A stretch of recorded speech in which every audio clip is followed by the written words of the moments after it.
streaming. Let's start the let's roll the bones. Let's do the thing.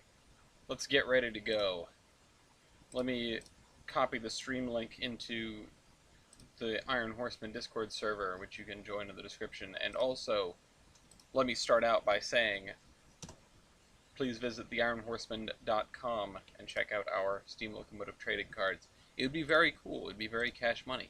It'd be nice to have like an actual sponsor segment to go here. Not an actual sponsor segment, but the sponsor being ourselves, and say like this show is it exists, and also the trading cards exist and they're neat. Before I do anything, let me switch to route layer, and let me boot up our typical thing, not Tetris 2. Now, we're starting early. I gave a little bit of warning about starting early, but we are starting early. And I think what I'm going to do is, as soon as we finish Not Tetris, like right about when we get done, I am going to go and throw the link to this into the Trainz Discord server. I have no idea if they take, if they take stream links. I know it's share your Trainz videos, but whatever it is, there doesn't seem to be a lot of policing in that channel. And honestly, if I were them, I wouldn't really, I wouldn't feel like policing it. It's a place for people to put their content and self-promote a little bit, etc., etc. So, yeah, it is what it is. I'm going to give it a shot, and maybe we'll get some attention tonight. Maybe some folks will show up that have never been here before, and we'll get to take them through. And the reason that's so exciting is because we have a lot of stuff to do today. There's things that I want to put on the to-do list that we need to do regarding the AI, regarding seeding the route, everything like that. There are things that I want to do regarding Living Railroad. I actually want to experiment with that. I want to show everyone sort of what I've seen with it, because I've been messing around with it lately, and it's really, really interesting. It's really fascinating. It's very neat.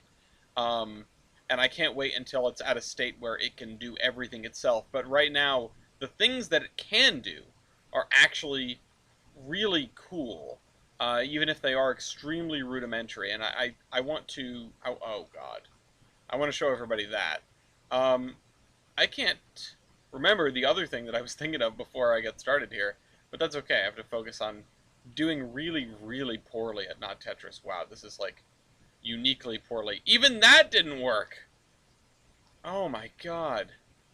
I swear I'm not throwing this. But I'm gonna have to do this again. This is terrible. This was awful. We cleared 3 lines. What a disaster. Okay, whatever. I'm gonna put the link in the thing, and then we're just gonna go. Let me copy this. Let me put it into here, and if it gets nuked immediately, then it gets nuked immediately. Please ensure that your video meets the rules. Non-Trainz videos will be deleted. I don't know what the rules are, but I guess we'll find out. If I get a ping or like Carl bot notification or something that says like go straight to jail, then that's fine. Good evening, Orion. You are first. We started early, which is fine. I have a lot on the docket. I was just talking about that. People that are watching the VOD will get to hear all about that, what's on my mind. But it's 6:30, not 7 o'clock. I had dinner early, and I figured I would just jump right into it, because there's so much that I want to do today with Living Railroad and all that stuff. Yeah, hit me with the good, the bad, and the ugly, Orion. What's up with you? Alright, so this is going to go like that. And I don't know if that's right necessarily, because I was going to leave this as a large grassy area. Now, there is a prototype for this. I actually saw a kind of prototype for this. But really, I still don't love it. This area is coming along very nicely, though, I feel like. And maybe with like one other building in here, that would be... It would be perfect. Maybe just like a tank. You know what? Let's put a tank in here. One of these old school tanks with that's like a whole building. I don't know if that's fair. I don't know if this is right. Oh shoot! I grabbed the tree. Give me this, put it over here. Yeah, this is like a British thing. But I downloaded the UMR, and, oh, I'm grabbing the tree again. I downloaded the UMR, and so I got a whole bunch of stuff, like 1,000 more things. There was an old 40-foot boxcar at the time that got removed, and now it's at the Fort Wayne Railroad Historical Society. That's pretty cool. I take it that's the good news? Or maybe that's bad news and good news. Because it got removed, but it's gone to a good home. I mean, Fort Wayne is, they do a lot out there. Let's see, we've got the Target distribution facility, which isn't something we're going to need in this neighborhood. But this is like, these houses being in the middle here is like model railroad schizophrenia. It is kind of wild, and I'm not sure if I should leave it. I think if I'm going to do anything, I should remove this and put it somewhere else. Maybe I can put this actually like right here, at the end of the road. That kind of makes sense. Or close to, probably like right there. Although the fact this has, well, now having this walkway in front of a diner like this isn't out of the ordinary, out of the question. And then add some more houses along here, so it feels a little bit more connected. And then maybe even, yeah, I don't know what to do with this area here. It might be worth throwing in a little industry instead of this, because this is the filler for like tanker trucks. I could put this over here, but I did earmark this as houses. Well, we can split this block in half and do some houses over here. Either way, they're probably going to look a lot like these row houses, and yeah. Let's see. Okay, I need another section of 4 of them. Yeah, there we go. Because this area is, I can't remember what exactly my take was on this area, sort of economically and politically. But I think it's not unreasonable to have this be an area that really sort of filled in with row houses and stuff like that. Part of me wants to squish these together and say and put another set of row houses back to back here with a driveway that leads in here. But I might leave some open space there. This doesn't strike me as an area with a lot of open space. This is area with and by open space I mean treed up space like this. This strikes me as an area that came in and really it's been bulldozed and replaced multiple times, like everything that's been here. Shoot, I just opened iTunes by accident. Now I gotta wait till it opens so I can close it again. Get out of here, I don't need you right now. Okay. So we've got this on the corner, we've got houses down here. Again, it's model railroad insanity is what it is. Because this just doesn't seem right, but it's not necessarily wrong. Like I said, there are quasi-prototypes for this. There are areas in the U.S. where you have residential construction really, really close up to industry like this, and this isn't even that kind of industry. The worst would be sort of next to oil refining and things like that. Have incredibly high rates of cancer, but that doesn't mean people won't live here, because housing prices will be cheap and et cetera, et cetera. Served as the maintenance way. The boxcar served as the maintenance way department for CSX for 39 years. It's out of the B&O Depot downtown. It's still there on Google Earth. ACL 20767. That's cool. It's cool that you've got that history about it too. Okay, so what I think I'm going to have to do here is I'm going to have to put in a...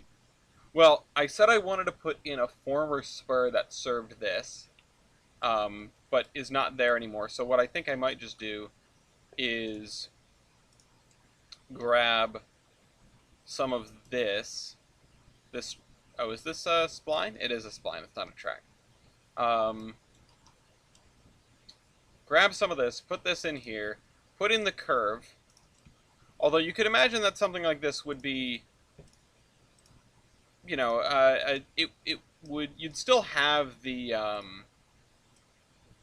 the markings in the pavement. And the reason that I'm hesitant to do that, which honestly is probably the right thing to do, the reason I'm hesitant to do that is because I don't know if I feel like, I don't know if I feel like doing the curb cuts. It's pure laziness and nothing else.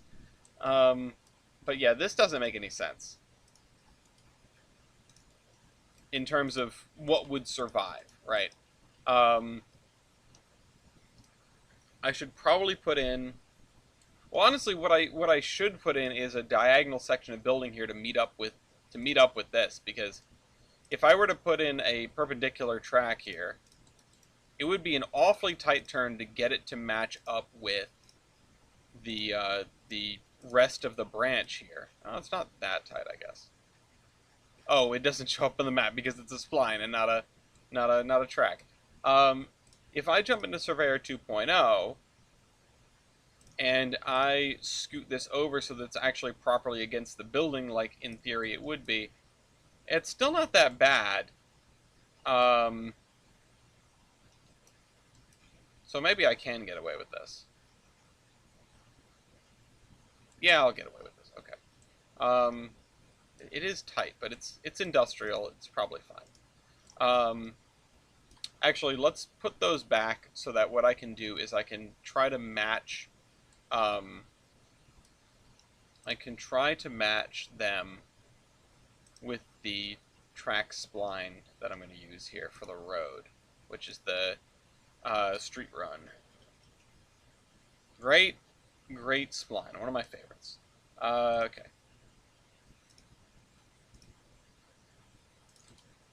Now the thing is, I can't help but notice this is underground. We need to raise that up to road level. Yeah, there we go. Might even need to be a little bit lower than that too, because that is very high. Yeah, that's very, very high. And we don't even need to keep the rest of the spline. We don't even need to keep any evidence other than this, because the chest speaks for itself. There used to be a siding here, and that's it. I hope 765 gets out on adventures with your boxcar. That'd be very neat. Okay, no, I have to lower this manually. Let's try 69.0.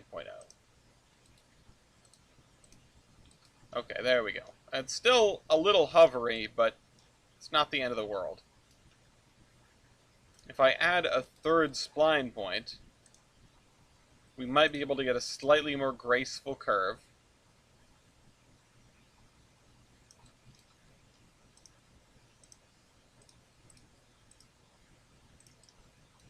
And then just call it a day.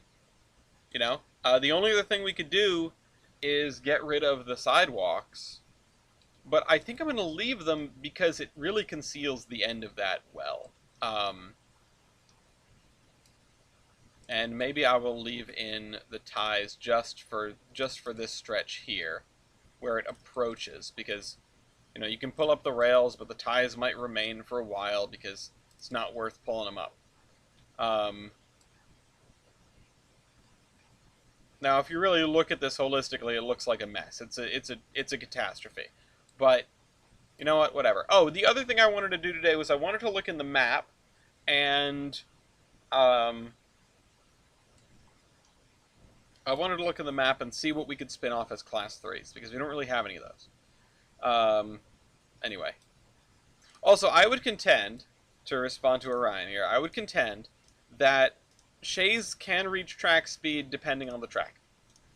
If you've got, if you've got a logging line, of course they can reach track speed. Track speed is 10 miles an hour. Unless you're the Porterfield and Ellis, in which case track speed is send it. Full stop. Okay. I'm not sure what I wanted to do with this square, but like I said, we keep extending the green belt, right? We keep pulling in this direction. We keep trying to connect this area that we've finished or at least worked on to the other area that we've finished or at least worked on. We've got a lot of town that's done and a lot of town to do. The fact that we finished, the 5th out of 6 of these sets of row houses last time, I think it's a big deal. It's good.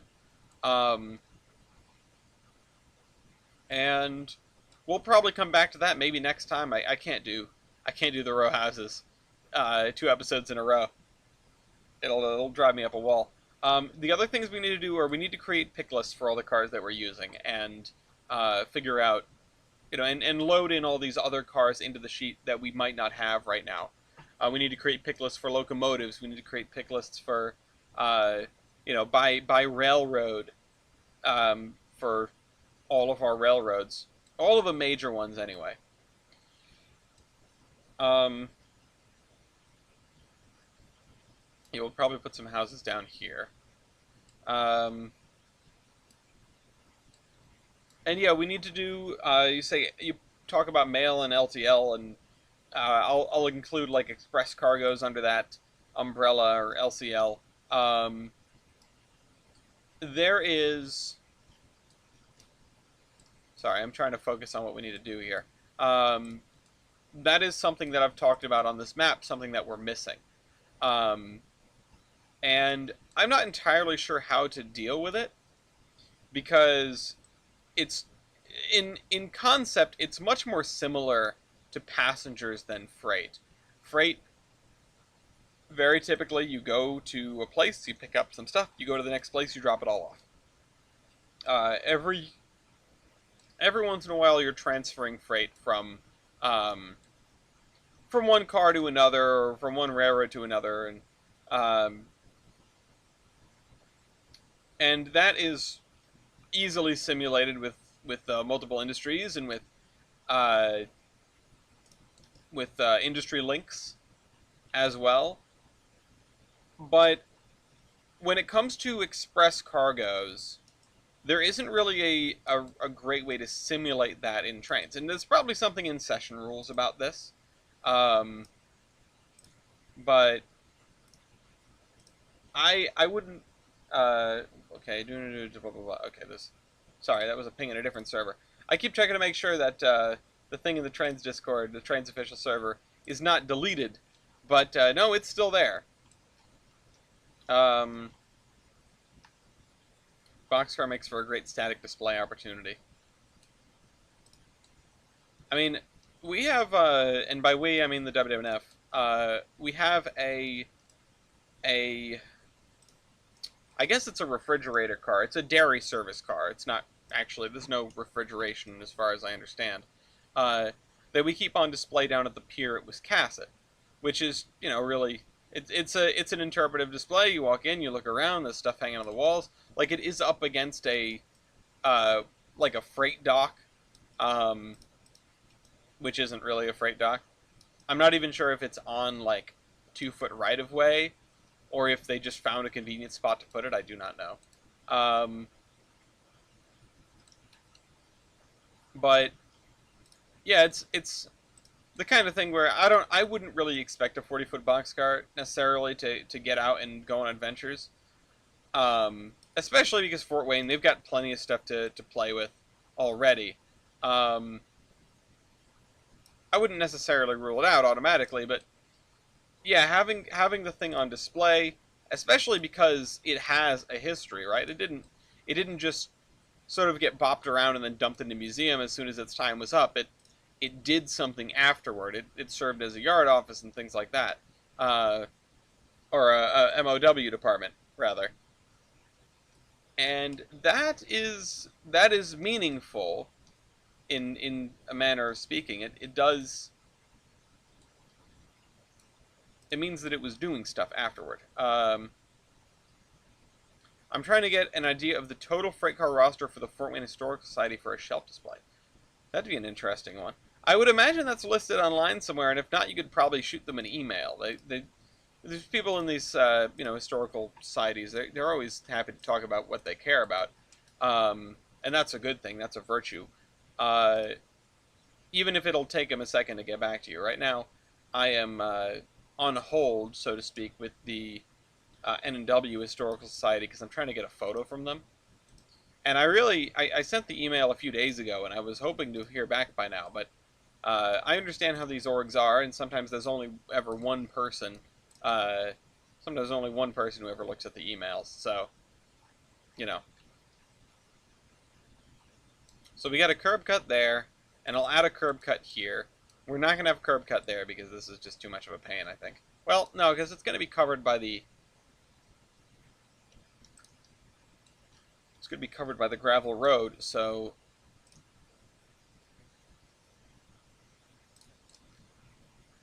Yeah, let's do this. I don't love the fact that the one with no sides is the one with no, or with the embankment. Insert spline point here, and then insert spline point here. Perfect. And then I'm going to replace spline with selected asset, and I'm going to scoot this in close, and I'm going to have to lower it a little bit because it's kind of hovering right now. Yeah, it's probably fine. It's still hovering a little bit, but it's not too bad. I myself just picked up a display case. Speaking of shelf displays. Because to the point, all of my trains were just sort of piled on a shelf. Or not on a shelf, on a little, like a side table in my living room. It's not great. It doesn't look great. I'll say that much. And it's not really a display. It's just sort of, I don't know where else to put these, so they're going over here. So, you know.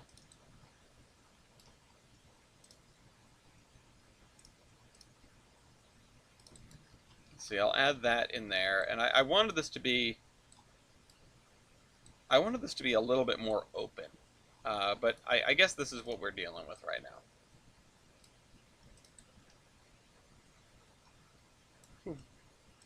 I don't know why I'm so tired today. I can't tell you that. Give me this asymmetric spline. We'll put this here. If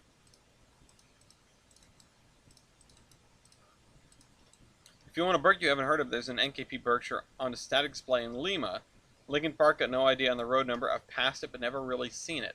Well, in my day-to-day work, I do a lot of surveying via Google Street View, and I think this may present an opportunity for you right now. You could learn. You could find out. I don't know. I was going to assume it's 7 something something.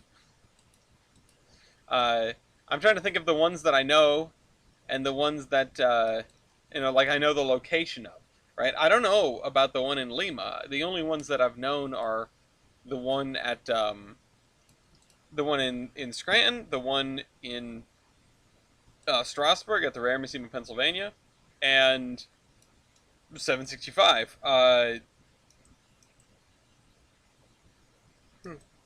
Wow, I keep yawning. Was there an NKP Berkshire that was 777? Or did they not go up that high? Because that would have been a great one to save. And honestly, that's like Trainz Machinima series fodder, having a locomotive numbered 777, you know? It's so, like, it writes itself, you know? You have to look out for this stuff, even if you're not in the game. I've been out of the game for a long time, but I still see these things and I think, yeah, that'd be good. Of course, the amount of lore building that I've done for Saturdays at Steamtown lately means that, in a sense, I am back in the game. I'm definitely not out of the game completely, not as much as I was, you know, for the last couple of years, especially when I wasn't writing Iron Horseman Chronicles, the you know, the blah blah blah blah blah blah blah. The motion picture, the novel, because, you know, there was a period of time where I was so divorced from it, partially because I just had other things on my mind and on my whatever. I just had other life to take care of, and now, since, you know, the way we do coffee shop every month, and it's nice.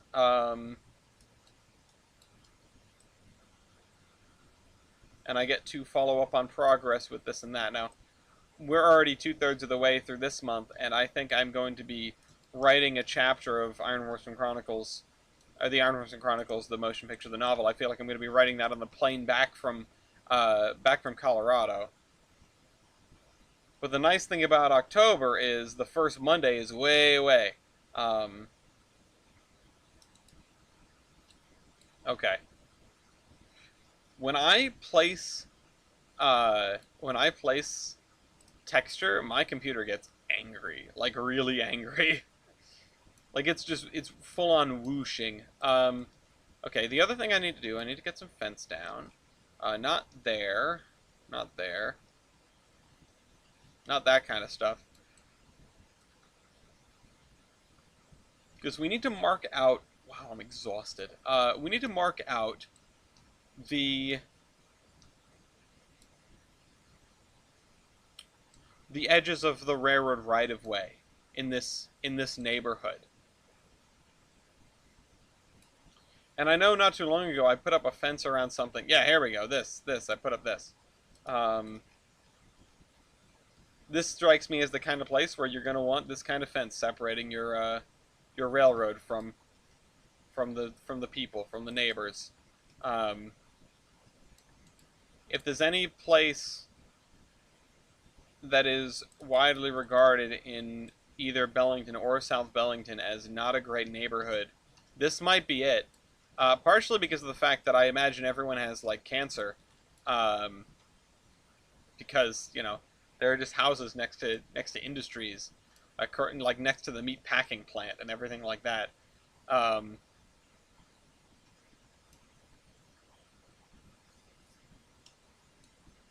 okay,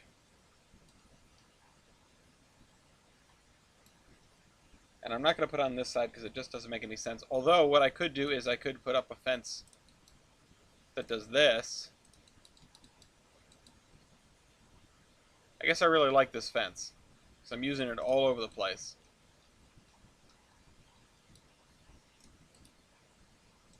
Yeah, when driving down the road makes you feel like you're in a demilitarized zone. It's perfect.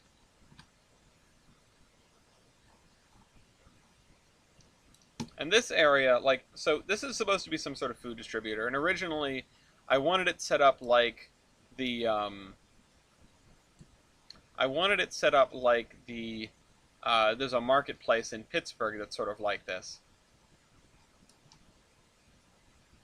Now, I feel like what I should do in this event is actually just put up the fence all the way around this building here. We can make like this building is very important.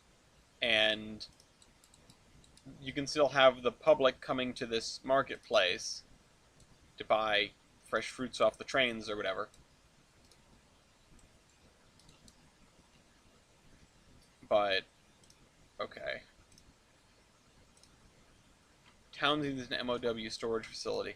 Yeah, and we do have something like, oh, for the railroad, yes. For the railroad, yes. I was going to say, I did make one for South Bellington.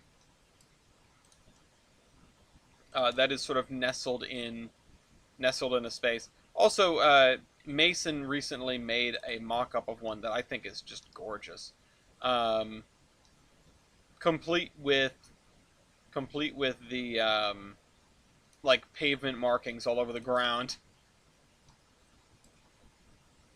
I'm just gonna put this fence up all the way around here.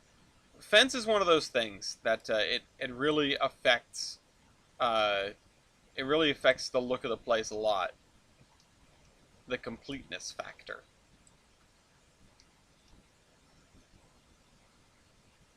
And we'll have to put some trailers, probably over here actually. Let's see about this. Let's grab some trailers. Let me just double check that we're on the route layer. Figured we were, but I need to double check. And yeah, we're ahead of the ball today. We started early at 6:55 right now, and we've been going for a solid 25 minutes, and most of that is productive because I failed at Tetris immediately, or I failed at not Tetris immediately. Which is to say I played Tetris. I didn't, though. That's a lie. Let's put some of these over here. Now, one of the things is, we need to remember to use the parked ones, because the other ones, they don't have the things down, so the front end is floating. That's not helpful.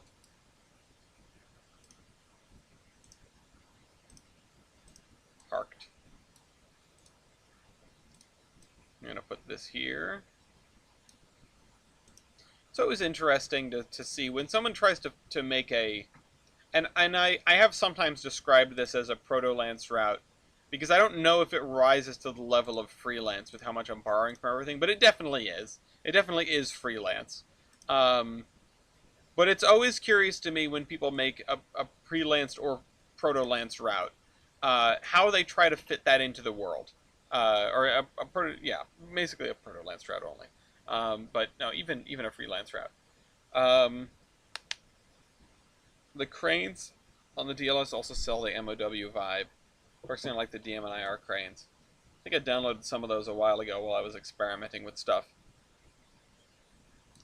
Um, and you know, one of the things is I need to not get caught up in what does this do? Um, because sometimes you just build stuff, and we've got a lot of space to just build, right? We've got a lot of space to just come through and throw down houses and throw down fences and driveways and cars and, you know, trees, and it's just it's suburbs. It is what it is. And maybe we need to do a better job of not getting caught up in the backstory to everything. But at the same time, I think that's my strength. I think that's actually, you know, genuinely important for building out a railroad like this, to make everything really matter. You don't necessarily have to sit down and have a diatribe for every single thing you build. But I do think that there is some validity to wanting to figure out, at least internally, why everything is the way that it is. Now, like I say, if everything makes sense, you're doing it wrong. But the fact of the matter is, if you uh, if you what's the word? Uh, the fact of the matter is, if you... Oh, shoot, I grabbed this. The hell was I saying? It has eluded me completely. If you sit down and you figure out the reasons for everything, for better or worse, right? If you sit down and you spend that time to figure out, like, okay, this building was here, it was part of a larger complex, that complex burned down, or this was here, or, you know, whatever. You know, if you can visualize or at least conceptualize the history of what you've built, then I think you put yourself in a really good position, because it'll show. Even if it doesn't, even if your pages and pages of lore never get, like, read by anybody, or even if they never get written in the first place, the important thing is that you think about stuff before you build it, because that way everything has some kind of reason for being there, and I think it'll show. It is my opinion that it will show. Okay, so this just ends. What about this one? Did I use I used an actual buffer stop there. So I wanted to use a sleeper somewhere. I wanted to use a just one tie across the railroad, and I know I've used it somewhere, but I can't figure out where. It would have been in an area that got changed, that got cut off, because otherwise I would have put in an actual buffer stop. But I can't remember where I did it. These guys all have regular buffer stops. Oh! It's in the yard, isn't it? It's right here. Yeah, there it is. Okay, perfect. Give me this.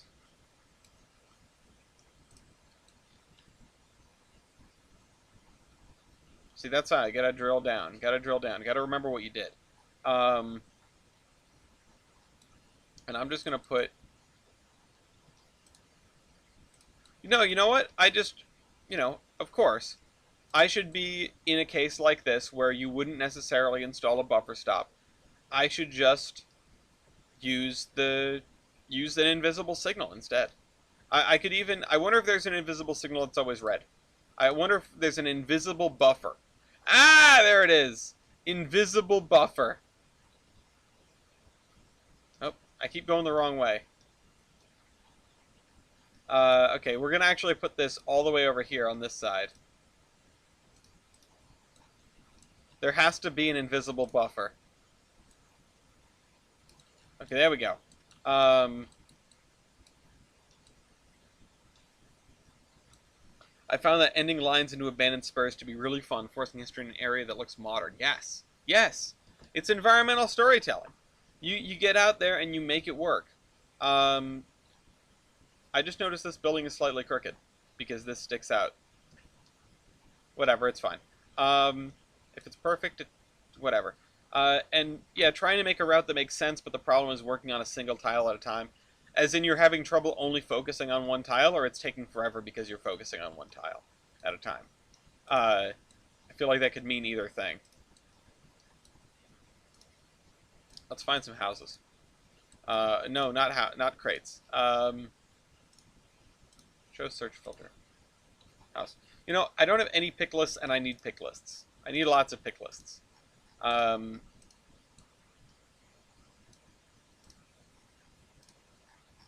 not the warehouse. We need to get up above the warehouses. We have this, like, cursed Among Us house. And a lot of these are kind of cursed. The window placement is weird. This is, you know... At least it has a door. But we can do better than that. I'll put it like this. Houses and vegetation. Yeah, I mean... It's a lift. It's a lift, and I can't deny that, and I won't even try.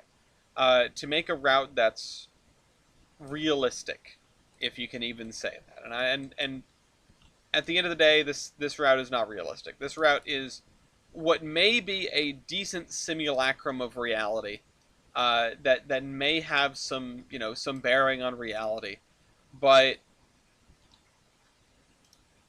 you know, at the end of the day, I don't know if it's even close, but I do think, and I do try to keep in mind the idea that if I have a story behind everything, it will start to make sense, or at least it'll look right. It'll look right in a sort of intangible way, because it'll make sense to, you know, it'll make sense in your brain when you look at it just automatically.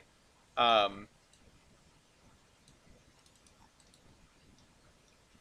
if there's nothing that jumps out at you and makes you go, "Hey, that's not right," then you're doing a good job.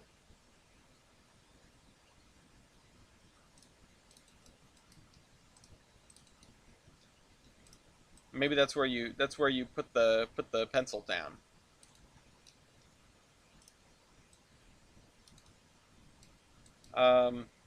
Yeah, hiding the edge of the tiles is hard.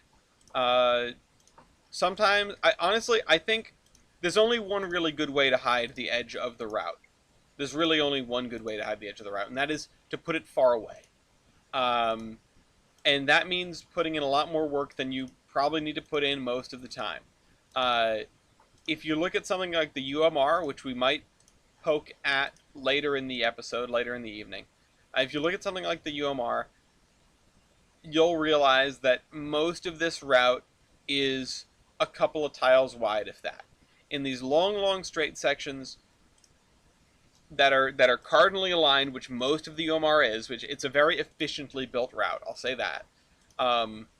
In these cardinally aligned sections, things are often one tile wide, and that's it. And that's just the way it is, and it's not a problem because it's accepted.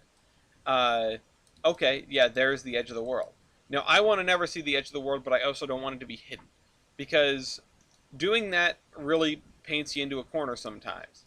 Now, if you don't want to do a lot of extra terrain work, if you don't want to do a lot of just extra work in general, you know, trying to hide it is a respectable endeavor. This house looks like absolute garbage.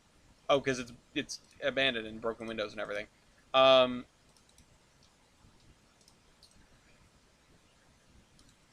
But honestly, on a small route, on a route where you're not worried about building out a bunch of terrain between you and the edge of the world, At some point, I feel like the you have to let the curtain fall. You have to sort of be honest with yourself and with anyone else that might play on the route and be like, yeah, there's the edge of the map. It's right there. You know, it's a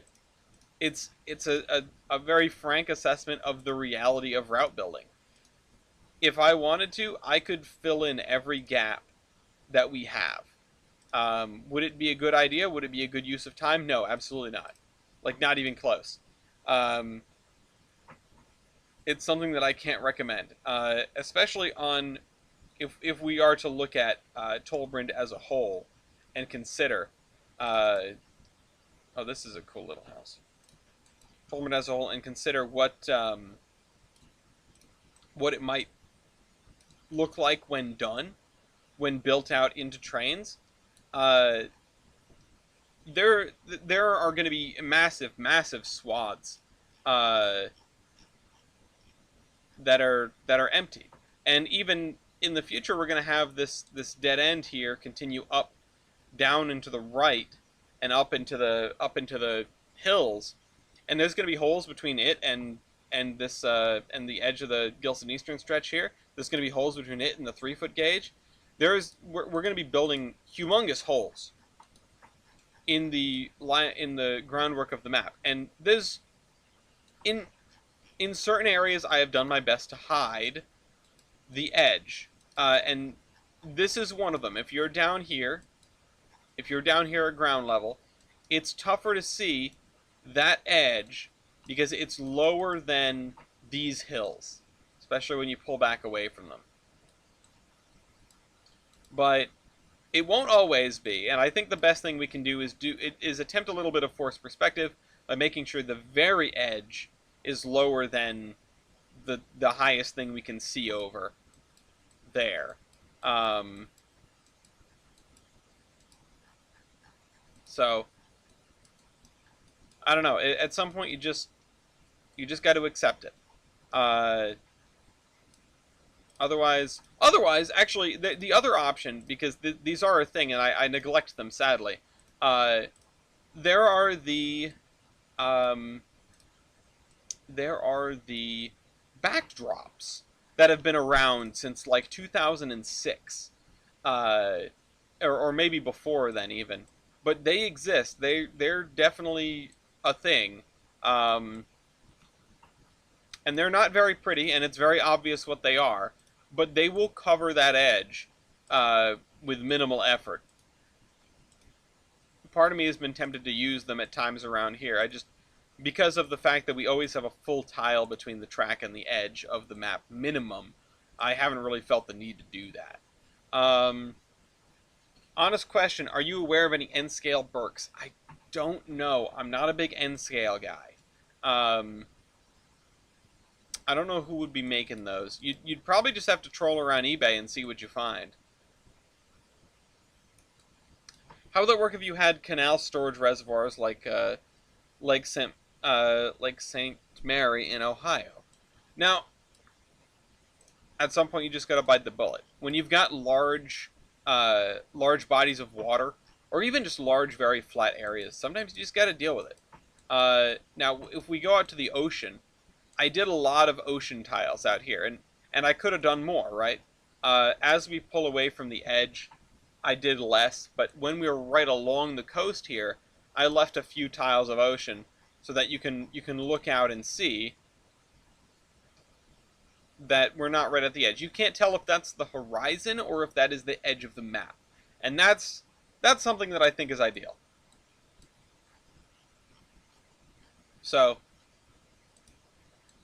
that's what I would do when you've got bodies of water. Is because they're free, right? Basically, they're incredibly cheap to build. They're incredibly inexpensive in terms of your time to build out a lake or a series of lakes, or to build out a series of water tiles, I should say.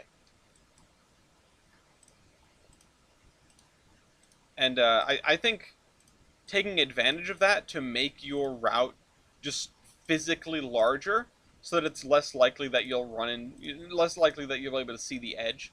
That's valid. That's smart. Uh, it's making good use of your time. Yes, baby? Okay. Um, I always try to have that one tile in between, but if you can see into the distance, there's still a very real possibility of being able to see the edge, uh, then I would consider doing something else. I would consider just adding more. Um,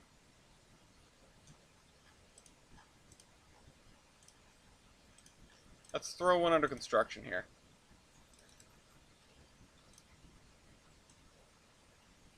That's the name of the show. Under construction.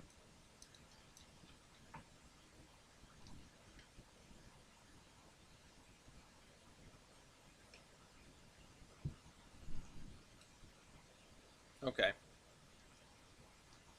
I was hoping that there'd be like an inverted version of this and I could put the water tank in the corner. But actually, I think I'm just going to scoot this close to the edge here to make it clear that this, and I'll maybe box this in.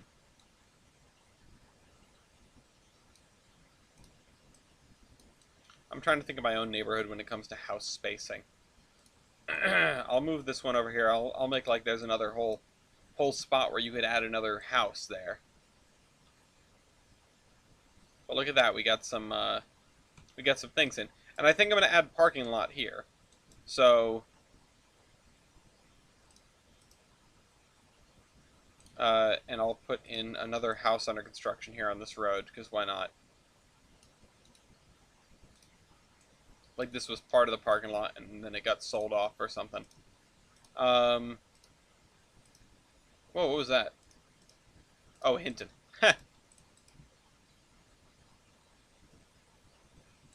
Hinton Roundhouse, eh? Now, what we're not doing is putting down row houses here. This is the wrong neighborhood for that. Wrong district, wrong era that it was built. Railway house. Look at that. Look how cool this is. That is a really, really nice model. And this is a download station thing, too. I'll put this, where should I put this? I'll put it here. In fact, I might even make this abandoned.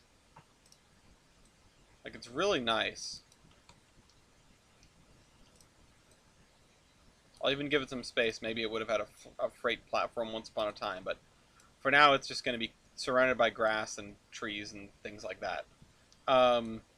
It's from a bygone era in this location.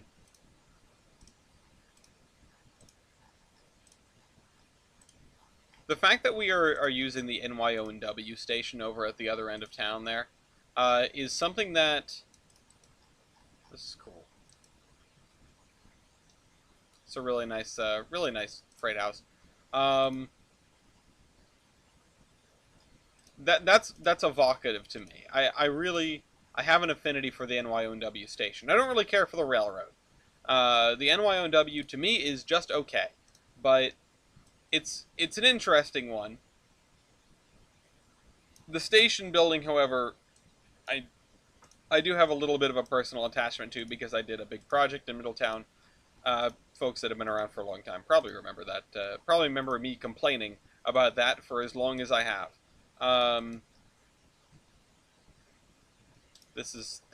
Wow, okay. These are really cool. They'd be awesome if they weren't so low poly.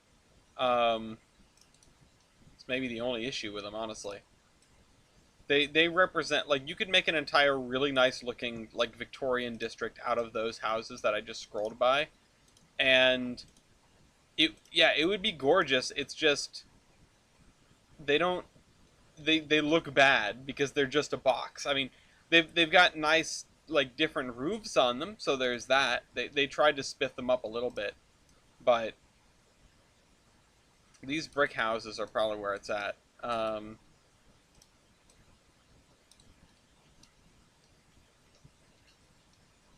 And the other question is, and I need to be wary of this because I keep doing it.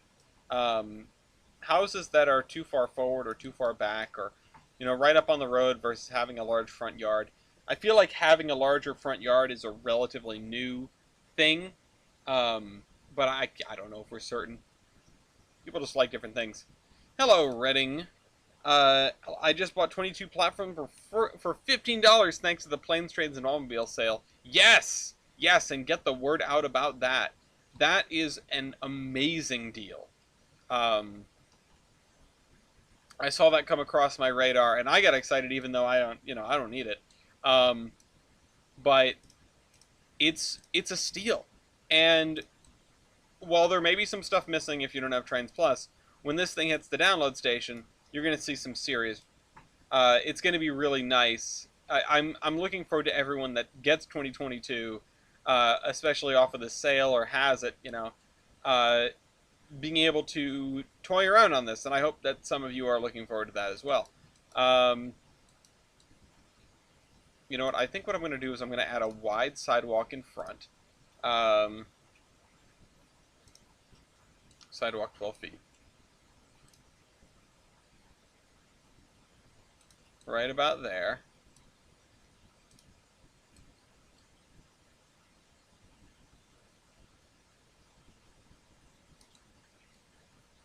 Let's make sure we don't have any funky little gaps at this end. I don't know why I'm so jazzed about doing this right now, but my day's going good. Like I was excited to start this, and I even said as much in the Tolbrand thread in the Discord. I talked about how excited I was to do this today, and by talked about, I mean I mentioned it once. But even still, I am excited to be here because a couple of days ago, I messed around with Living Railroad properly, finally, for the first time. Um, and boy, is it neat. It's really cool. It is very simple. It does not like work particularly well for like running an entire railroad. However, it is really cool. Um, I love how Railworks only discounted their $40 route from 2013 that's completely out of date to $20, but N3V later discounted the whole game for like $15 with extra routes. Yeah, no, it's a good sale. It's such a good like I can't even I can't even with how good of a sale it is. Um, that's why. Like tell everybody. Um, all right, I'm gonna insert a spline point here. I'm gonna have to straighten this because this is the one that splashed or splashed, yeah, flashed. Um, and I am going to add another spline point all the way over here, which might seem a little bit strange, but the idea is that this house is getting built on land that was purchased from the whatever it is over there. So if they had no sidewalk, yeah, if they had a curb cut over the whole thing, over the whole entrance to their lot here, then there would be no curb in front of this house. At least not yet. Anyway,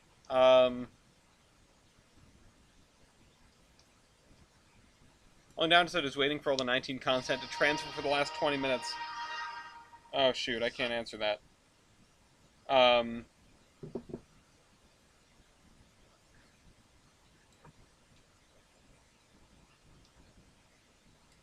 That's not great. Yeah, it's probably like a voice. I know that's a missed call. Yeah, no, I'm not gonna be able to. I meant to call him today, and then it didn't happen. Okay, so we've got some stuff going on over here. We don't have anything in this block. We need to finish. We need to fill in that block, and then we can probably start doing some texture in this area. But we're getting there. This block's got all its buildings. This block's got all its buildings. This one needs it, and this might need a couple more. These two blocks have all their buildings except for maybe something over here. Fill it in with the cheese factory, yeah.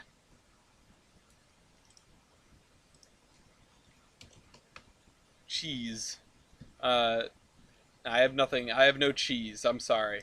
Could always drop a strip mall in there. That would be very American. How about just a big pile of coal? We do have a cold storage building that honestly would look pretty good, like right over here.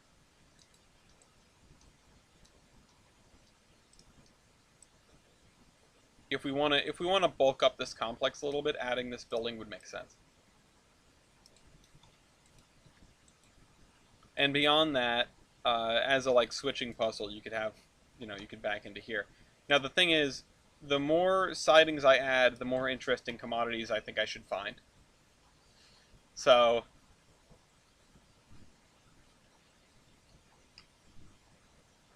if we're not going to have this route fully automated after all, or if we're going to leave living railroad to figure it out, um, then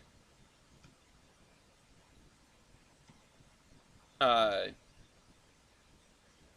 I can make things as weird and complicated as I want. I've been trying to avoid, in a lot of cases, I've been trying to avoid um, switching puzzles that involve two sets of cars on the same track or moving cars out of a track to get to another industry, because that's bad for the AI. It just doesn't, they don't know how to handle it. But if I'm, sort of throwing that to the wind and saying, like, N3V, hit me with your best shot, which is kind of what I'm doing at this point, then maybe it's not a big deal if I do something like this. But the other thing is, I don't know if this would be a separate building. Unless this is really sort of an unrelated industry and it just happens to be tied into this one really awkwardly, which is always a possibility. But I don't really like the way this looks. This looks like something that would be stuck in the middle of a downtown. Not out here. So with that in mind, I think I'm just gonna have to like put it somewhere else. I do like it. I really like the look of it, but I don't know if it belongs here.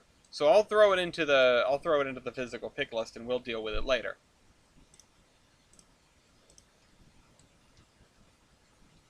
The Kaiser, hello Kaiser. You just described what I do at my model club when switching. Got to move a whole ton of cars to get that one in the end, then spot the rest of them back. Yeah, I know, and that's very real. Even for just one industry, right? If you load cars in, this happens in Railroader a lot. Anyone who's played Railroader knows exactly the pain of the fourth car in at Locust Pin is ready to go to interchange and the other ones are still chugging, or like a scenario that happens more, in the early game, which is the same thing but with the tank cars in the whole field heating oil. But yeah, and that's extremely realistic, right? You're loading cars into this industry. You're loading cars into this industry, and you are, packing them on in. You put one in the back. You put one in here, and then you put in a couple more later, and then you put in a couple more later, and now this one's ready to go out. So you've got to pull everything out and put it aside, and grab the one car that's ready to go, and then grab everything out, and then put it back. And very, very, that's a fact of life when it comes to railroading. It just is, because that's how time works. Unless you spend the time to shuffle around the cars every time you roll up to a place, the one at the back is going to get done first. And that's, fine. It's fine. It's a perfectly normal thing to have happen. And replicating that in model form, or even in Trainz, where things always load immediately, which I think is one of the biggest problems with Trainz and loading and unloading. You can't just leave a car sitting in an industry for a super long time. It doesn't do anything. But at least I don't think it does. Maybe it does. I don't think it does. You could do that. But yeah, that's something that Trainz misses out on. Sorry, I totally lost my train of thought once again. I think I'm a little fried. I ate right before this, so maybe it's still processing, But what I was saying was, yeah, that's a normal way that things happen. It rarely happens in Trainz because that's just not how Trainz loads industries, but or loads cars at industries, or does industries at all. Um, the ability to spot a car at an industry for a long time and wait for it to fill up while your locomotive's off doing something else is a really underrated feature in train games. And by really underrated, I mean nobody does it. Like there's two games that do it, and it's Railroader and Run 8, and Run 8 isn't a game. As I've said about 100,000 times at this point, it's a it's a simulator really. It's not a game. And so is this. There's no gamified there's no gamified mechanics here. And maybe that's to the detriment of Trainz, but it is what it is. And I think it's better for it because it's a sandbox. Hello, Mew. So before I ramble too hard, what I'm talking about instead of that exact circumstance is where you have just other industry tracks that are blocked by cars.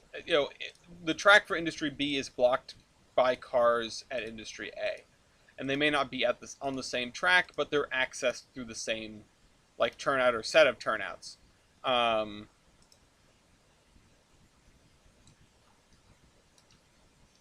you found a Minecraft mod that you think Mason and I would be interested in. Okay, I'll hear it. Hit me.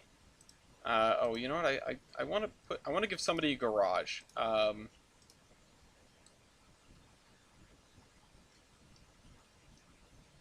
Minecraft Traffic Simulator? Oh no, what is that?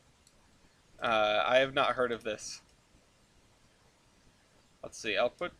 A lot of places have outbuildings, a lot of places have garages. In this era, maybe not so much, but doesn't mean somebody doesn't... it doesn't mean somebody can't be ahead of the game.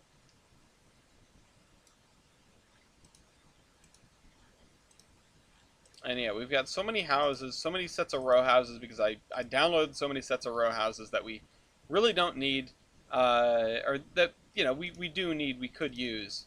What's this? Well, that's interesting. You get like a little workshop to go with a house. I like this actually. I'm gonna put this here, and I'm gonna fence it in with that big house right there. Well, my stream has not been taken down from the Trainz thing, which is nice. That's always good to know that I can post this up there. But I haven't seen any unfamiliar faces, so I don't know if it makes a difference. I would imagine a lot of people in that server, which is a very busy place, don't pay too much attention to that channel, which seems to be a relatively busy channel, but not with the kind of videos that I feel like most people are going to spring for. Of everything I went through, there's not really much route building. Or I suppose what I should be saying is, my video is, or my stream anyway, is atypical for what is posted in that channel. Whether that's good or bad, I cannot say. But it's different. Okay, let's move this to like right here. I'll fit that in there. That in there. And scoot this maybe a little bit closer. So now we have stuff in here. I would like to put something in here, but honestly over here we probably could do with some kind of corner store. A weld shop. Oh, I've used this before. Oh, I used this in the... I used that in MPS. That's where I used that. I used that in MPS. It's a good building. I feel like I should find a spot for it, but every time I find something that isn't a house, I feel like it's unnecessary right now. And these are called suburban shops, but honestly, there's just not... doesn't strike me as suburban. It strikes me as rather urban.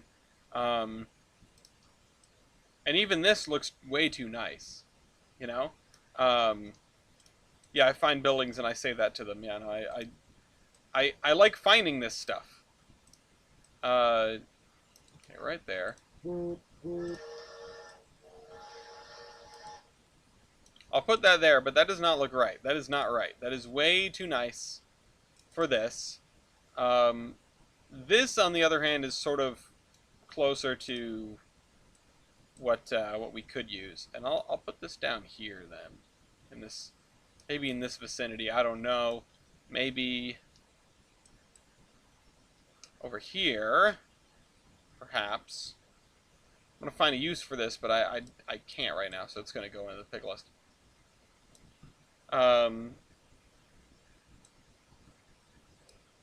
Shop curtains, shop Clinton cards. Yeah, I mean the British do corner stores pretty well. I just wish we had more of that that equivalent thing. Oh, we've got a crappy little. Oh, we've got this abandoned laundry.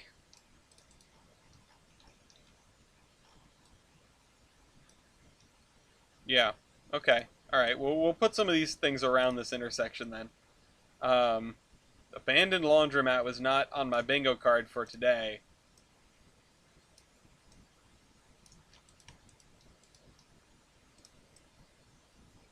Or I guess this is a dry cleaners, not really a laundromat.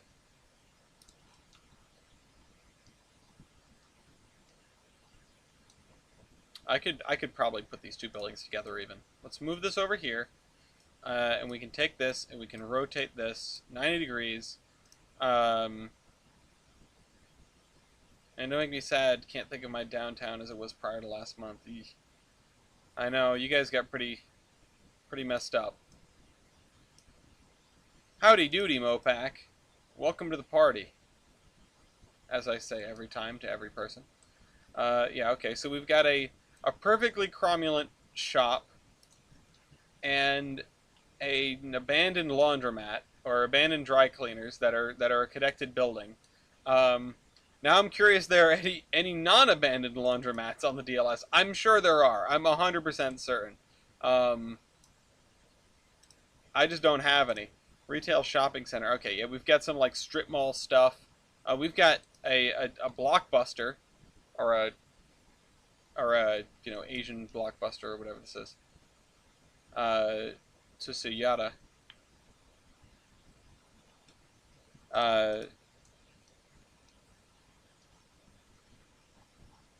okay. I thought you guys got tornadoed. Let's scoot these closer to the edge here. Let's give enough space for...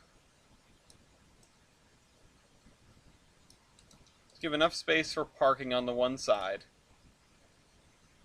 This isn't really what I wanted to go for, because I didn't want to impinge on this too much. But if we put a playground here, let's jump back into Surveyor Classic. If we put a playground here, and then put something up. Now this is a really ugly stone wall. I'd like to find something to replace it. This is a slightly less ugly stone wall by the looks of it. Oh no, it's still pretty bad. The tiling is pretty bad. It's less bad, but it's pretty bad. So let's go back into the search filter. Let's find stone wall. Okay, baby. I love you. No, we need something like old and shoddy, but not like a bad model.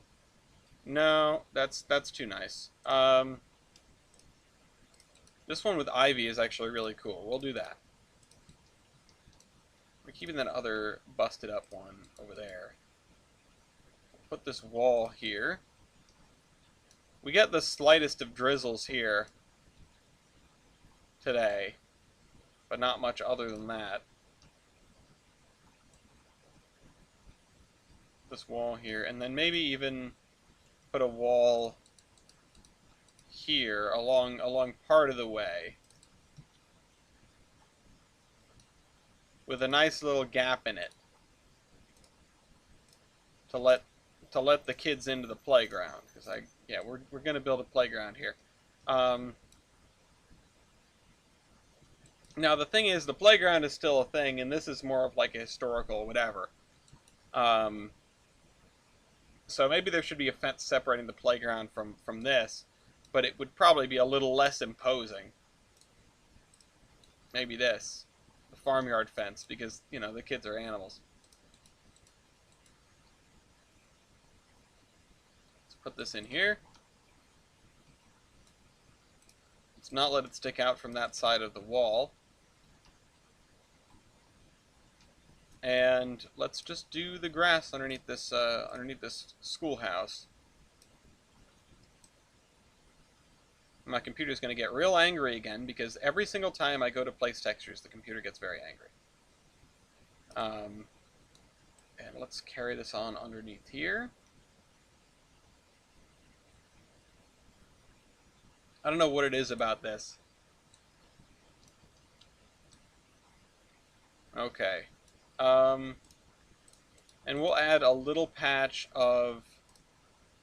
Oh. We'll add a little patch of the dirt and leaves in the corner here. For if people wanted to sort of visit, I guess you'd pop over the curb and park in that space.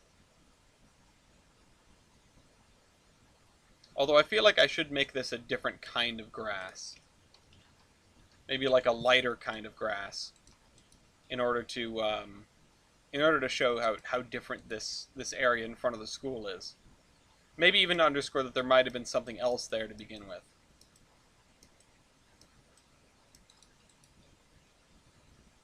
That looks terrible. No two ways about it. Let's take a look at this. Yeah, how about this? This isn't bad. The fact that it's just turning into like a trapezoid, though, is not great. That said, it's not bad. So let's grab the grass. Let's fill this area in, because I don't think this area would be particularly well kept. And then let's grab some playground stuff.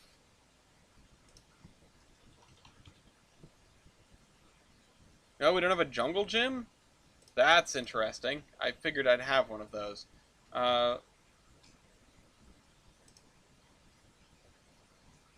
Playground train.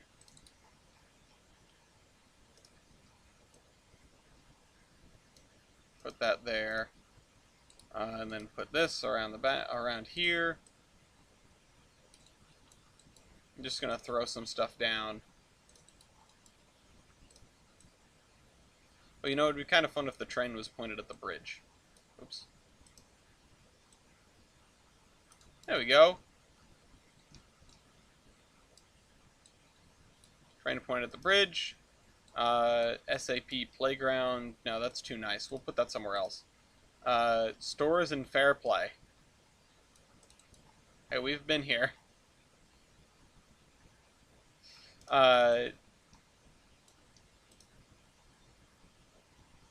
Okay.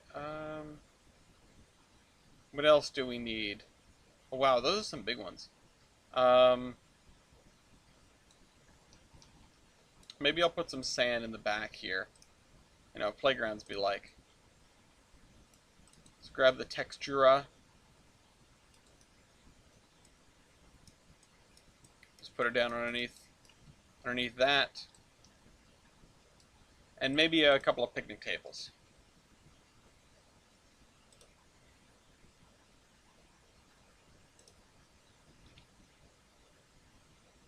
Picnic table. Let's put down a couple right here. Or train underscore fair play, yeah. Okay. Let's do this. Get those guys in there.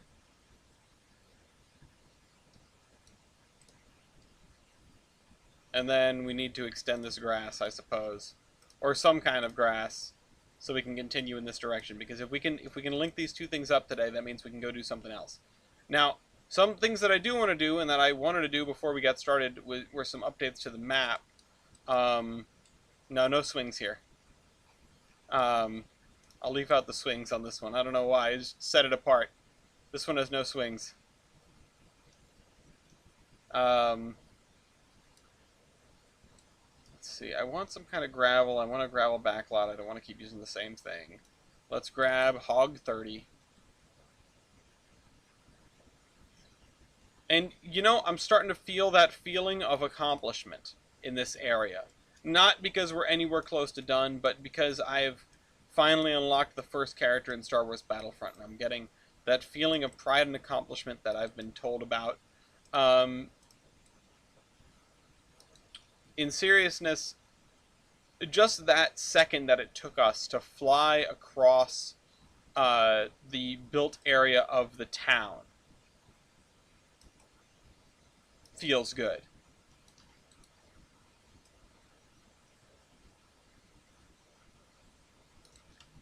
And I'll do it again for kicks. Let's go from here to there. So you enter town over here, near the maze and the race course and everything. You go by this, come down this street here, and there's still this area that doesn't have anything in it, but that's okay. That isn't done yet. You can go this way, go this way, go down this road, across that little river there, this way by the cement plant, out onto the highway, left, around the side of the cement plant, by the town hall, and then down this road here, which, once we get the trees, is going to look even better.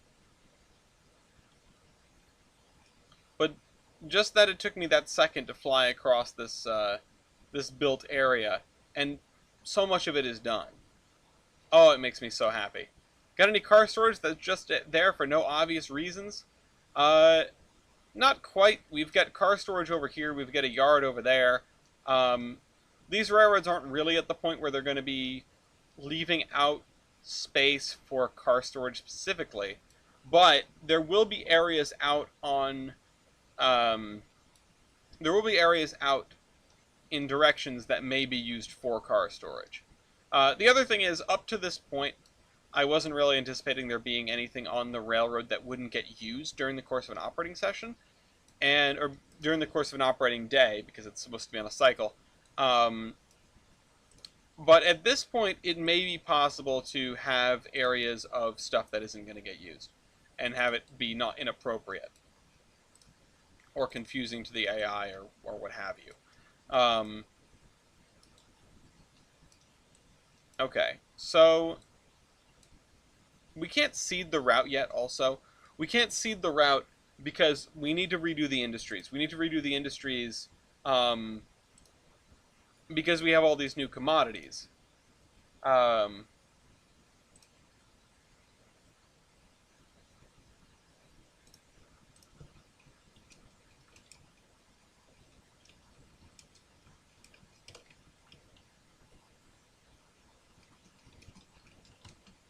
uh,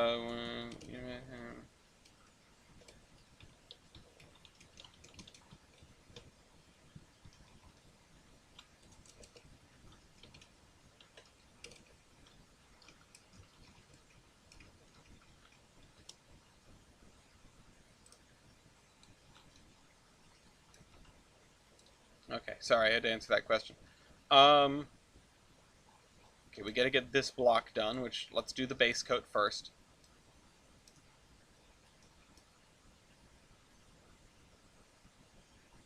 Let's make the computer angry. We're also going to need to put in some driveways and things. But for the most part, everything being the same kind of grass, it isn't out of hand. It's not wrong necessarily. Let's grab the asphalt driveway and put one next to this kit house right here. Let's maybe do concrete driveways on these two. On these three, rather. One right here.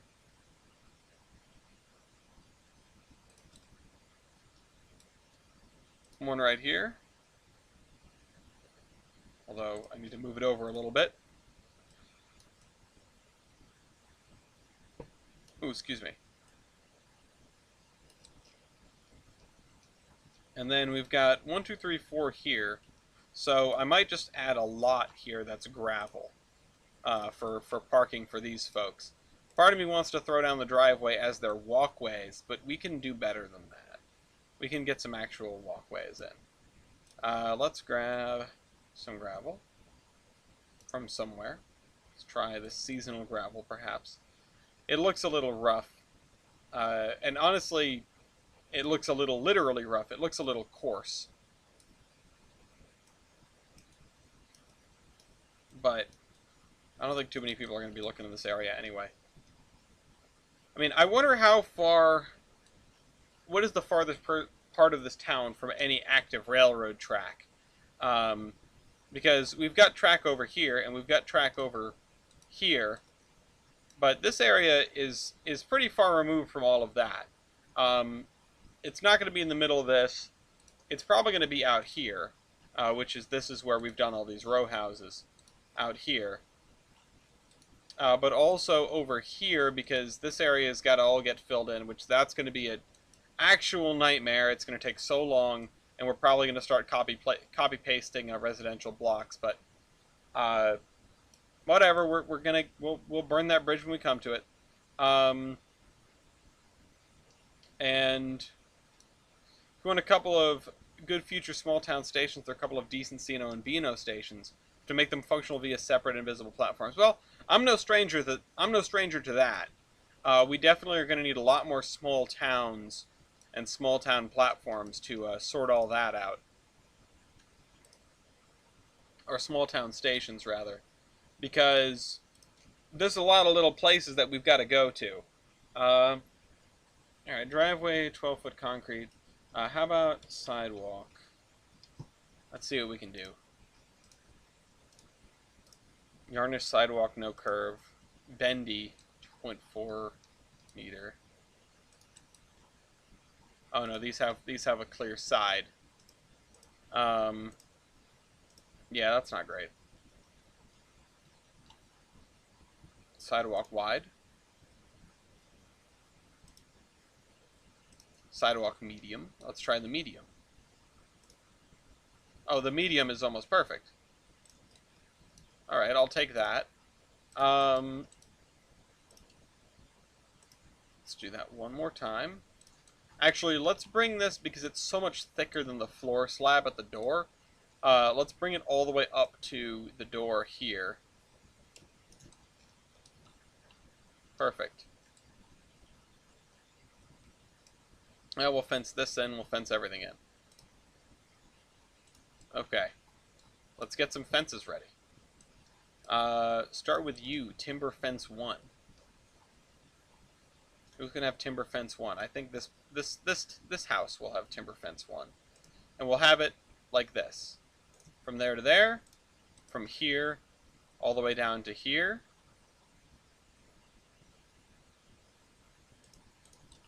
From here over. And then from here to here, I guess.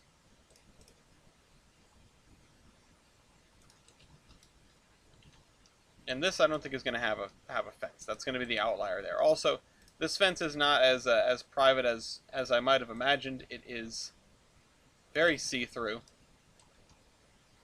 but that's probably fine. Oh, we have timber bridge as well. Let's see. Hello, Comrade Pat. Good to see you. Also, in a little bit, the football game is going to come on, and I'm not sure what I'm going to do with that. It's an important one, because it's Patriots versus Jets, which is, you know, can't let the Jets win. It's okay, we both suck this year. Right, that can go right up to there. This will be like this whole plot that's boxed in. Although I'm noticing... Okay, yeah, this is fine. This is fine, because it's not, like, accessible from one side or the other. It's equally climbable on both sides. I think over here we're honestly going to have some hedges.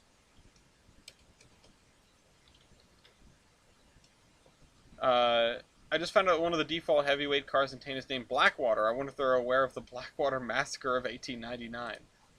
I wonder what the car is actually named after, because I would imagine it's not that.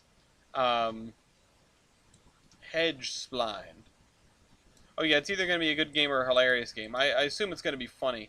Um, but the thing is, I can't let my team get clowned on by Aaron Rodgers on the Jets, because Aaron Rodgers does not deserve this. People call him the greatest of all time. He's not. We know who it is. Hello, John Rizzo. Welcome to the party. I am currently trying to take care of some fences around this little section of houses so that we can keep moving in that direction and make a big old piece of town that's all connected by scenery. And it is, oh boy, it's a lot of work. I don't recognize you. Are you new here? If you are, welcome. Well, I'm sorry for your cousins, Mew. Nobody's perfect. Oh god, yeah, Tony Romo. I mean, no, but he is Tony Romo, so he's got that going for him. Old tarred fences. This isn't the one that's hovering, right? Because the ones that are hovering drive me up a wall when I have to go and fix them. At least this is a small... At least this is a small block. At least this is a block that is not crazy big, anything like that. It is easy to deal with. Alright, let's, oh shoot, I grabbed it instead of... my Trainz 2022 keeps locking up. Oh boy, did you just buy it, or is it always doing that? Trainz 2022, or Trainz in general, is always... It's a wonderful piece of software. It's a wonderful piece of software. It is great, and I have spent many hundreds, if not thousands, of hours in this simulator. But there are too many... It's got issues. It's got issues.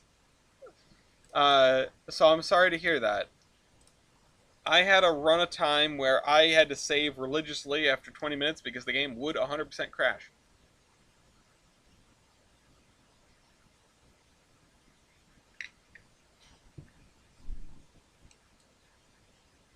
When I'm in driver mode at times. I see, I don't drive stuff enough. If you get a lot of AI moving around, they'll suck up your processing power like nobody's business. Ask me how I know. And yeah, about freaking out over football. My mother started dating somebody who is and she does not like sports, just like at all. And she started dating someone who was talking to me about them and said that they were a Philadelphia sports fan. And I was like, Mom, do you have any idea what you've gotten yourself into? Those people are insane.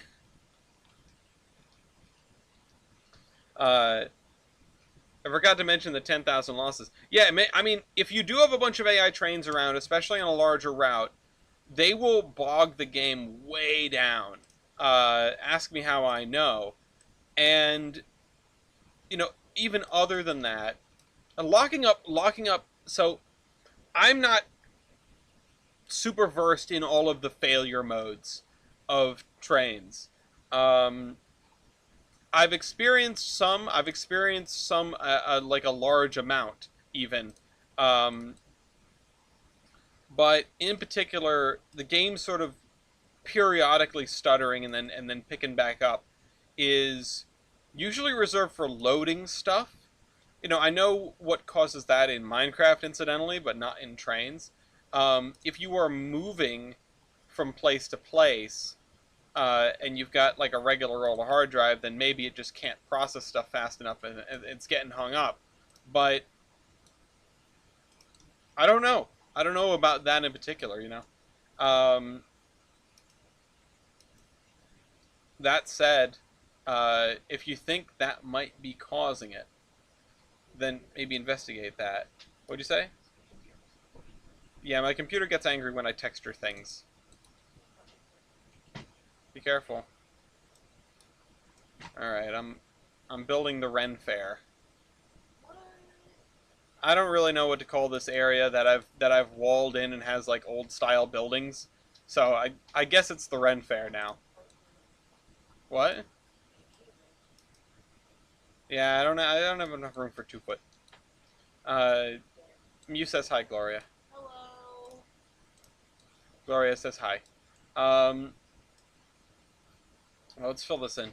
The only thing, please tell me you told her about the booing off Santa Claus incident. No, I was gonna tell her about 10,000 losses. I told her about the light poles getting stolen, which I think was when Philadelphia won something. Uh, See if there's a Globe Theater asset. I think there is. I think there is a Globe Theater. I deleted the game and re-downloaded it. Damn, that's pretty intense.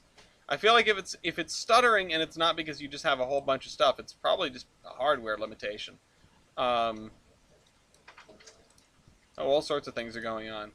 Mew asked if I had a Globe Theater asset to put in the Ren Fair, which I think, like I said, I think there is. I don't know if I have it.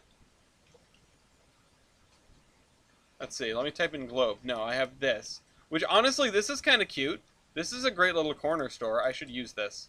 Um, let's find a spot for this, because this does belong in the neighborhood. Honestly, it would go over here really well. Let's see. Globe. I would put it on this corner, but there's no way that would fly with the residents there. Um, and over here is too spread out. This is going to be open. Um, See, I always find the little commercial buildings the nice ones when I don't need them. Um, Although I could always stick this guy on the corner here. That might work. I don't really know what I wanted to put on this corner. I was thinking about originally the sort of like truck filling station. I have a new computer, HP Omen. In that case, I'm not sure. I'd look if it's brand new. I'd check on your drivers and things like that. Um,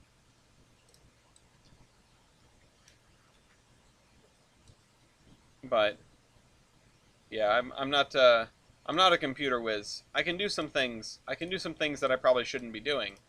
Um, but one of the things that I can't do is just make Trainz work.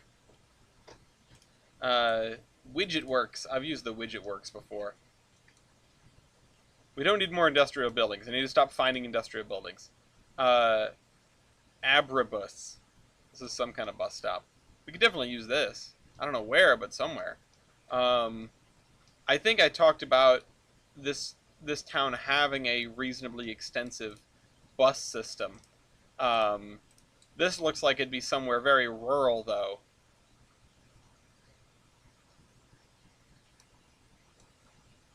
Okay. So we filled this area in with fences and stuff. We filled we filled this in. I probably want to put in like some barnyard animals here. By the way, that doesn't make any sense because they would just escape over there. Um, Save for one of those dinky branch lines. Yeah, yeah, and that's what I wanted to. That's one of the things I wanted to talk about. I wanted to grab the map and make some changes. Now, if we can get a couple more of these sections done, then maybe we can jump into that, and then maybe we can even start making some pick lists because we need one. Um, I believe that antivirus software plants malware to create make work. No, see, the issue is antivirus software is malware these days. Uh, you can get away with just Windows Defender if you're paying for like a McAfee subscription or anything like that. It's not worth it. It's so not worth it. But honestly, like if your antivirus software is finding stuff, there's probably a reason for that. Even if it is a crappy subscription based thing that sucks up all your processing power. Um, I don't use anything except for Windows Defender anymore, and it works just fine. Um, but there have been in NordVPN, yeah. There have been times where I have um, actually picked up like a serious virus in older computers and had to go and download it. I had to boot in safe mode and go and download a whole thing. Download an antivirus software and then go from there. Um, Again, not something that's usually necessary these days. Um, no, yeah, no. The secret sponsorship, the not so secret sponsorship, is the IronHorseman.com, Steam Locomotive trading cards. They're very wonderful. At least I think so, and my mom says so too.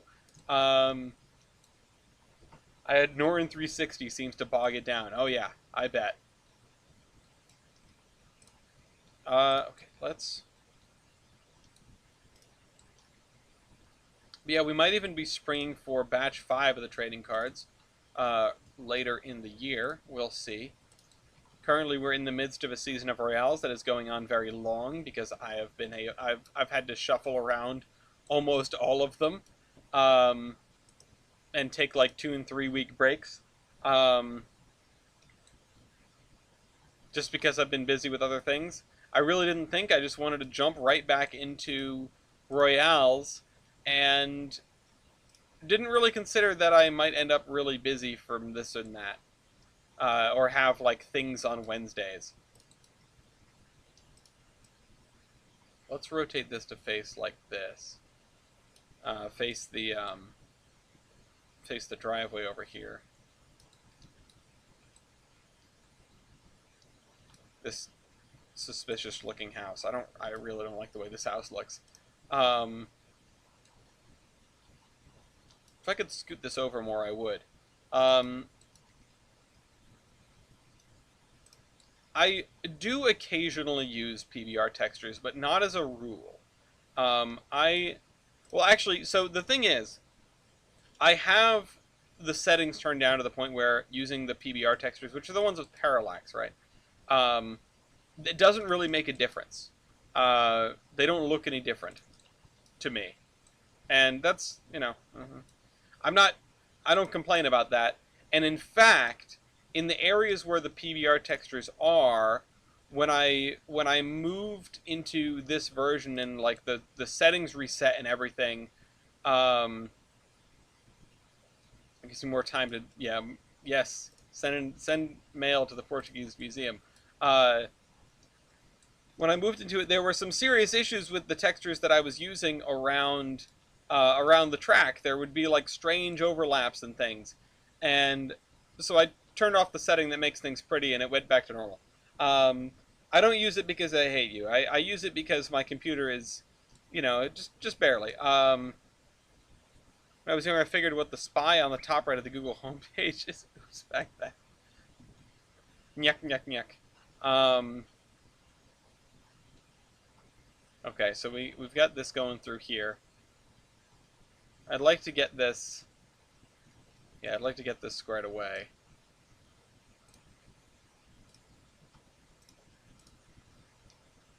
All right.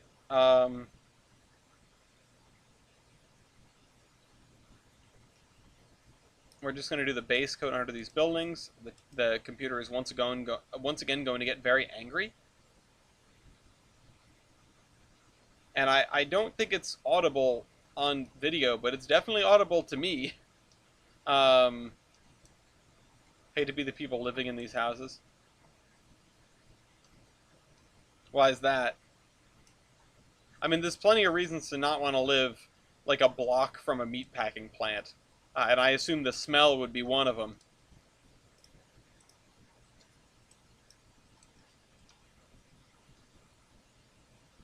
But yeah, let's see. Let's throw up some white picket fences in between. Yeah, my PC wants to be an A320. It's angry all the time. It barely hangs on. And if I use the PBR textures, it gets even angrier. But we're working. Also, hello, Matt. We're working today on the I guess. Oh, we are looking north. This is what did I call this area? This is like the cruddy area. This is the Dells area of South Bellington. No, the ties aren't active. Um, I figured what you were gonna say was you don't want to live there because you'd be bummed out that there aren't active tracks behind your house, but they're, inactive, so they're tantalizing you. Um, which I figured would have been fair. The incredibly foamy man inside all of us saying, "I want to see trains outside my window every morning." Now, that that said, it's not like these people over here are particularly far from active tracks, and beyond that,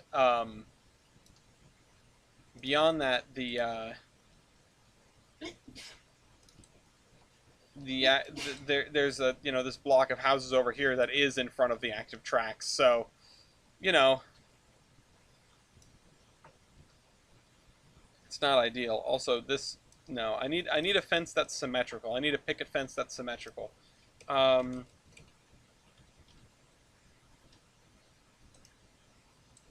Fence picket one. So that's the same as the other one.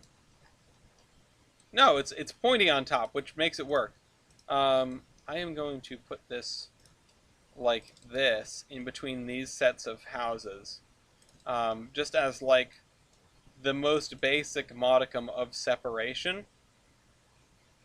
It doesn't make a damn bit of difference because you can see over it and you can walk around it, but you know it is what it is. Uh, it's something. And then that featherboard fence, that we can use to box in this much nicer house.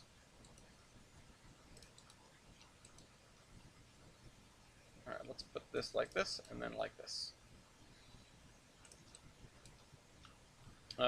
And let's throw in a driveway of some description, probably like a little shorty one. I feel like these guys would have the tiniest little driveway.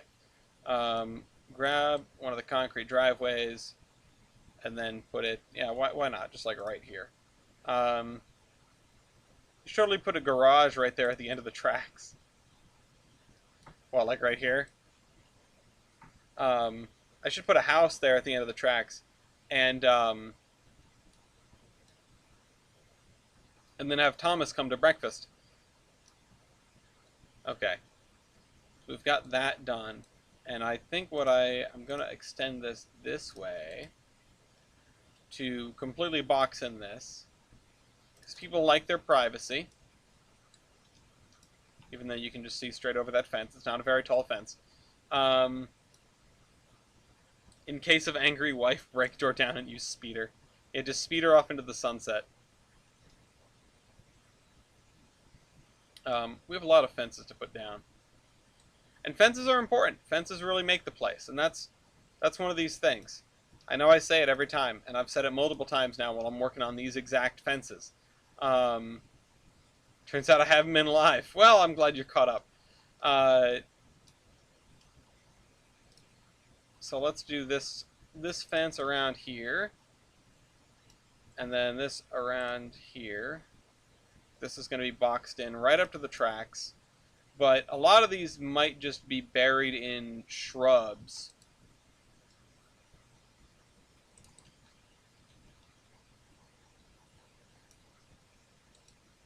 A lot of these might just be buried in shrubs.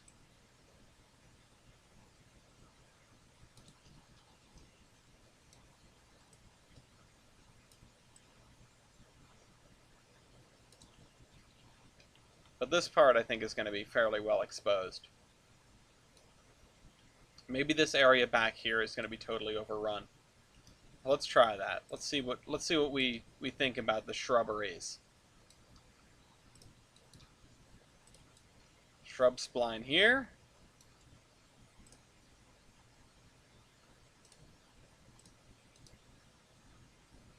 Yeah, like that. Although I feel like some of this would have been cleared when they started building this house here. So maybe I just let it go to there and call it good. Scoot that over so they're growing right through the tracks there. And then if I do need to thicken it up a little bit, I'll just do that.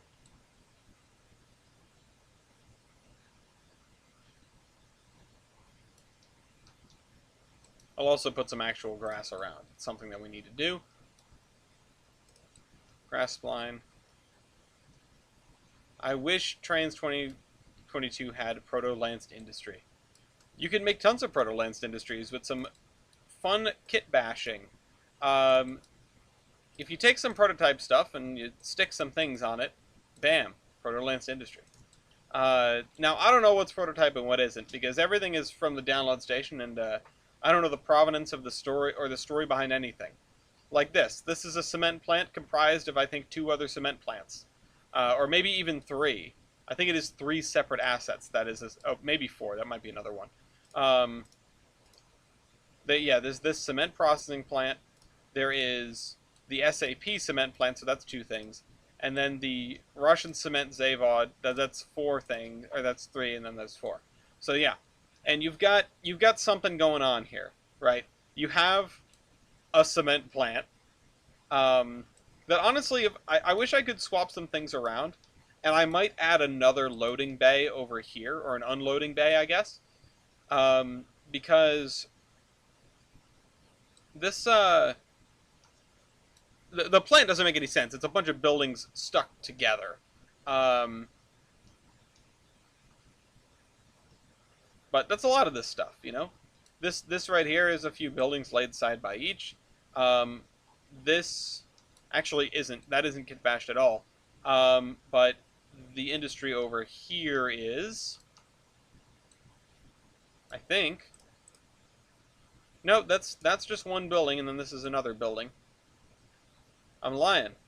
This is, of course, multiple things. This, that, and then that. Those are 4. That's 4 buildings. You've got this, which I think is just one.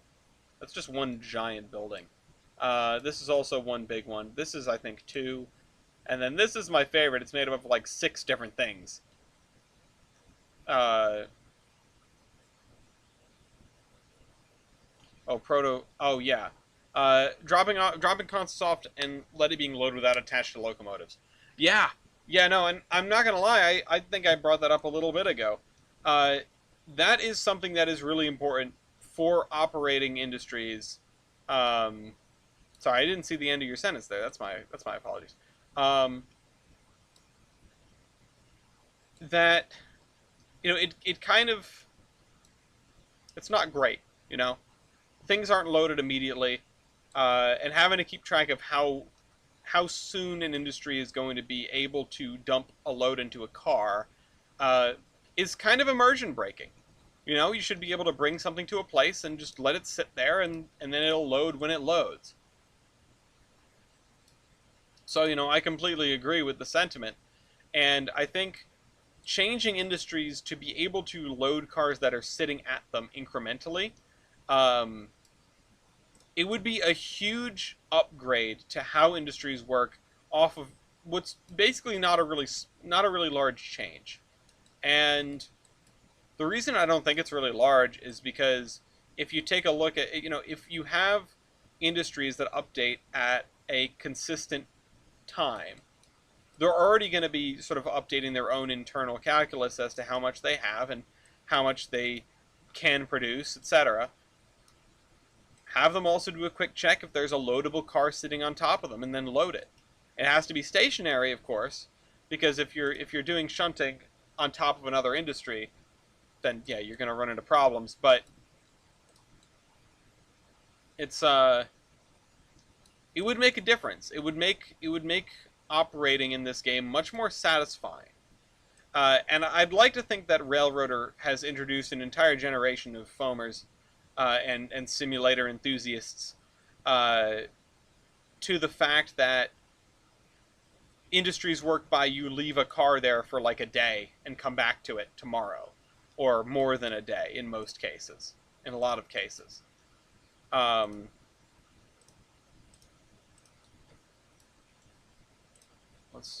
shoot, that's the shrubs. I grabbed the shrubs. I didn't want to do that. Welcome to the wonderful world of... yeah, and that's... You know, the thing is, Trainz is so often such a good model railroad simulator. And that's not really what it's trying to be, but that's what it always has been.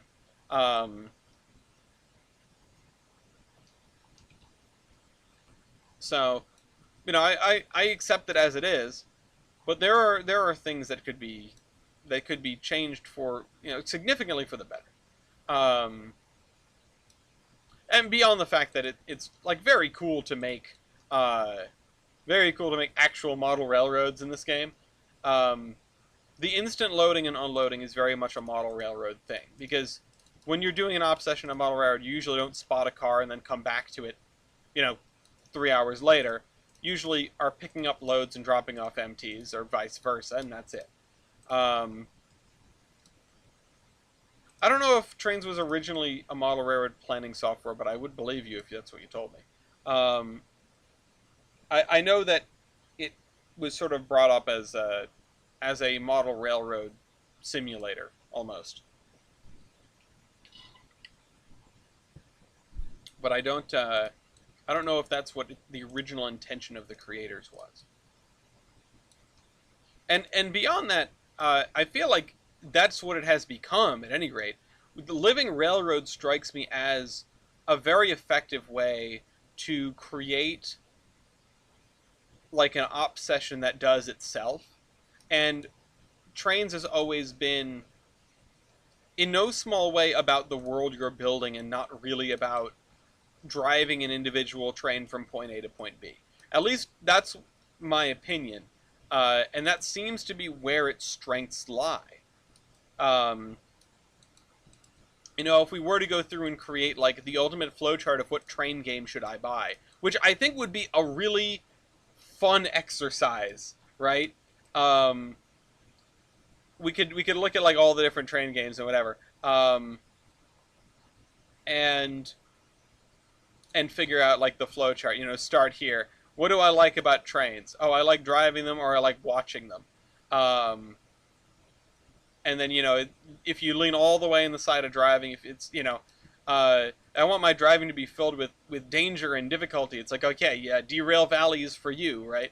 It's like I want my driving to be associated with real logistics. And okay, Railroader. I like switching puzzles. Yeah, Railroader. Um, I like I just want a model railroad without paying thousands of dollars, and then it would just point you to what's the model railroad one? Um, the model railroad simulator. At the top of all narrow gauge train games, COS and F tier. Yeah, well, I'm not trying to rank them, right? I'm not trying to rank them. I'm not trying. Yeah, rolling line. Thank you, Mew. I'm not trying to say what's better than the others, because I feel like so many train games are apples to oranges comparisons that apples to oranges comparisons that you're never gonna find like satisfactory. Is this a two-dimensional fence? Yes, it is. Unless you really drill down and make like a set of definitive criteria. Um,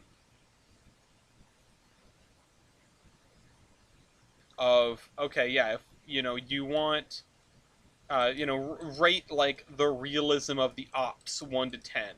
You know, um, again, I appreciate newer train games giving respect, giving the proper due diligence to the operations and to the cars that are going to sit there for days at a time, or at least hours, and the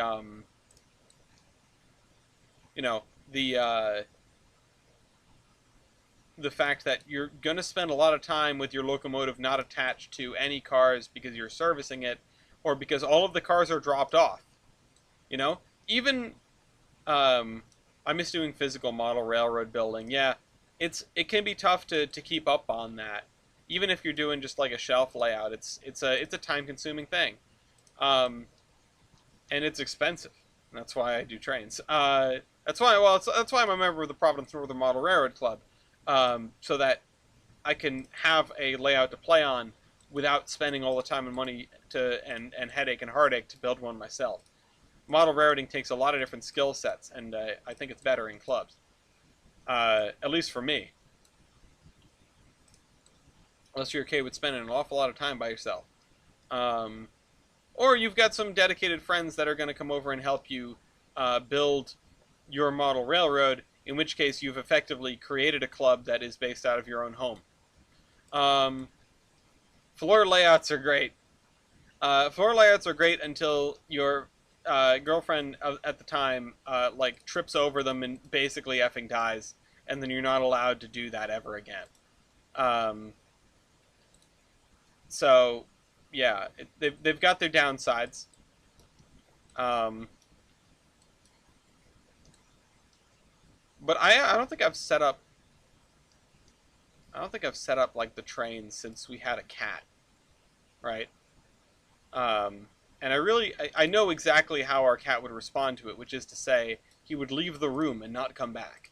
Uh, Venkman does not really know what being a cat means and like how to do that.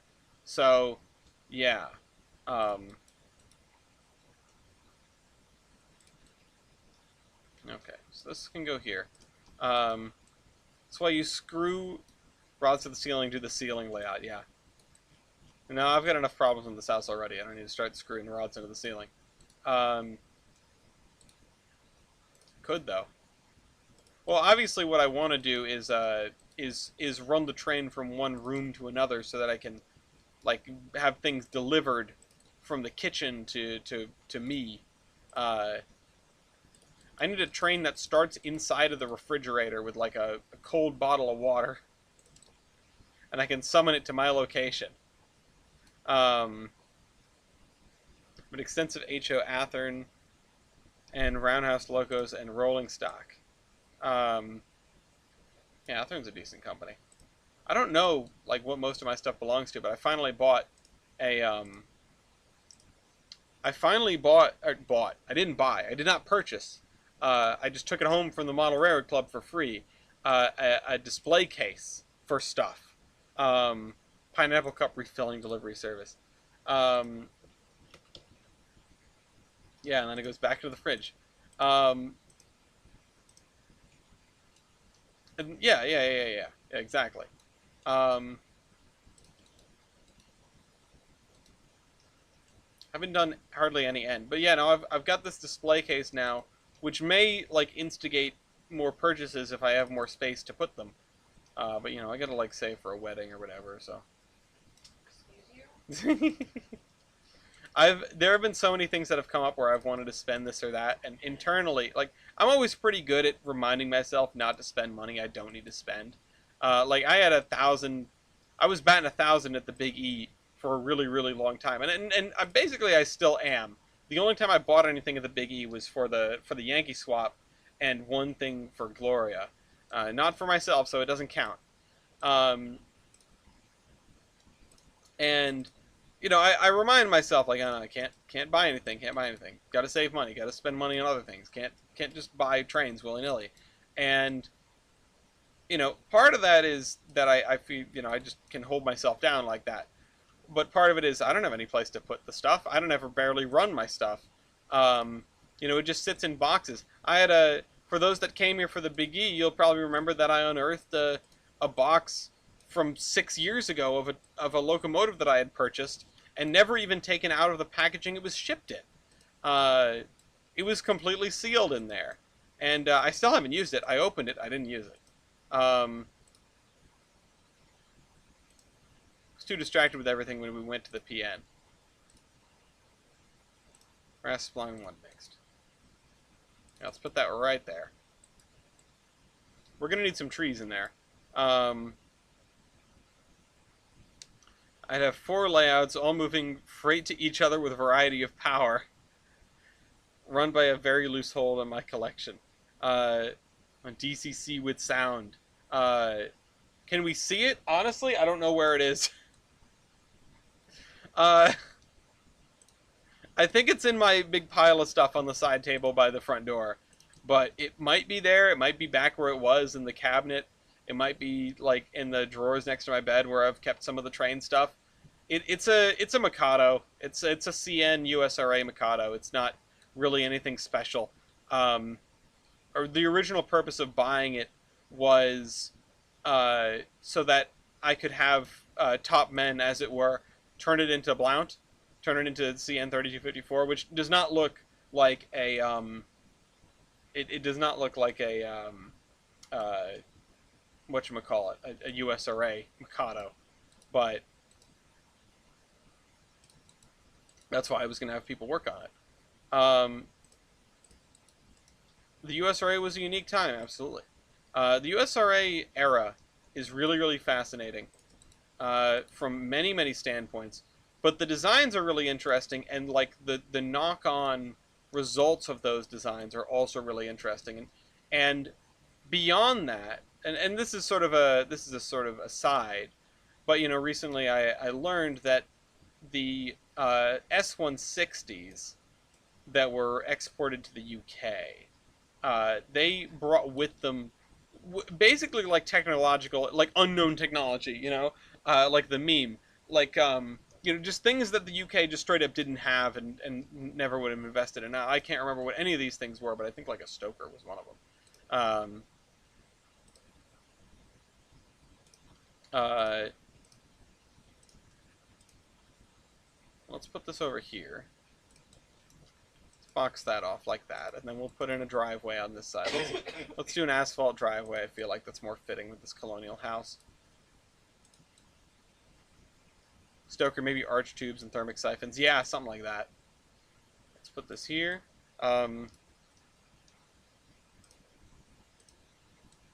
USRA could be traced down. Well, yeah, the U.S. involvement in World War I and the existence of World War I. Those two things are what created the need for it. You know. It also can be traced directly from there to the destruction of the Colorado Midland Railroad. Oops. It just went under and it went away. Okay. Let's look at some other fences. Fence, old brick wall.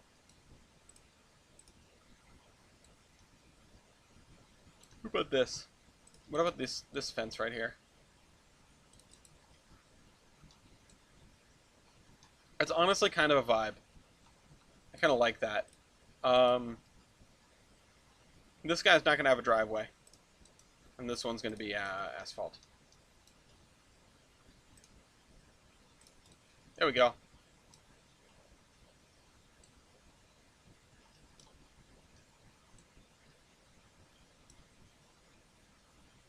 Okay, we've got a little bit further.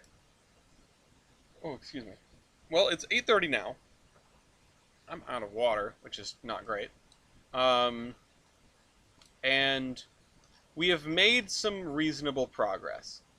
We still have a lot to fill in here, but I'm much happier about the arrangement of buildings and everything like that than I was at the start of this, than I was even a few weeks ago when I first looked at this area, before we found this. Like this really ties the room together, this warehouse building right here, even though it does nothing. I hope your thing works as well, John. Now let's look at this. There was one more thing I wanted to do before we went off and did something else, because we've got, okay, I think it was this. Yes. Because we've got 3-foot gauge cars to put into the spreadsheets. We've honestly got spreadsheets that we've got to gut at some point, because they aren't doing what we need to do anymore. And I think that we may be able to condense everything down into one spreadsheet if we're not trying to automate everything under the sun. And we're just dealing with a living railroad. Now we've got to talk about equipment and passenger cars and things like that. The Santa Fe stuff, I can't remember. I think this was supposed to be a run-through train from the you know, whatever. But that's stuff we're gonna have to figure out. Oh no, maybe they belonged here. This is a, in a way, it's a run-through train. Those the passenger cars, these, yeah. So when are we gonna go into the lore-related stuff? I was thinking about doing that right about now. So let me hide the search filter for a minute, because we'll come back to this, but I'm going to pull open the map and I'm going to make some changes. And we're going to do some thinking about what might be um, good spots for class 3 railroads, because right now we've got like 4 or 5 class 1s. um, we should have 4 class 1s that are actually present on the map, but 6 I think in total that are interacting with everything. And um, then yeah, so totally superimposed. And then we have a couple of class 2s, and we don't have any class 3s, and that's kind of what we're missing. So let's pull open the screen here.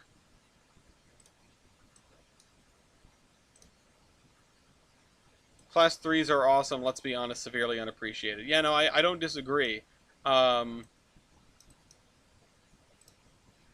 Let's show the screen. And I need to remember how to maneuver the camera here. There's a couple of things I got to change in the legend right away. One of those things is getting rid of this cenote here, because I don't know how to spell cenote, I learned recently, and I'm tired of staring at it, so I'm just going to call it Vex. This is a town of Vex. It doesn't do anything. It's not connected to anything. It's a tribute to someone that I used to watch many moons ago. But we need to look at this here, and I've talked about bringing these two lines closer to one another, and I want to add a little town on here that's called like Wildcat or Wild whatever, something cat. Um, what's your definition of class 1? There's a big difference between your era and the modern era. No, I agree. There is no firm definition, it's just vibes at current time. And what I was going to do even was mark in these little cells what is what.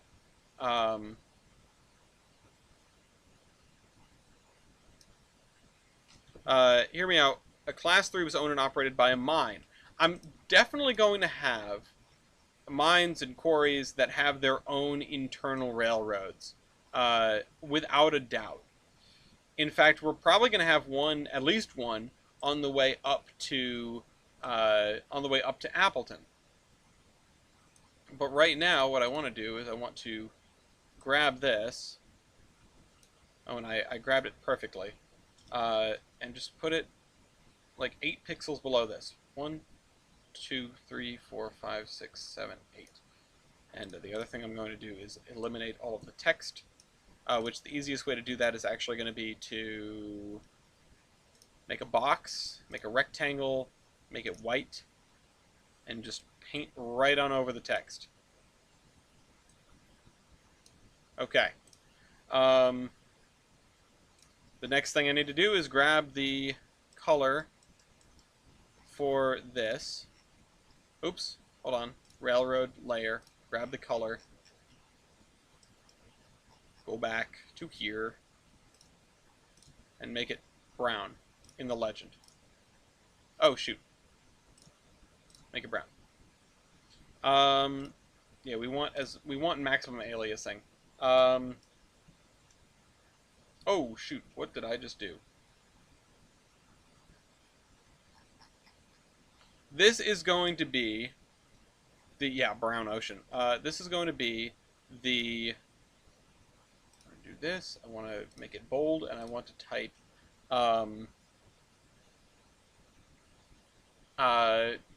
Emden, Tombstone, and Gulf, I believe it was. Let me just double check.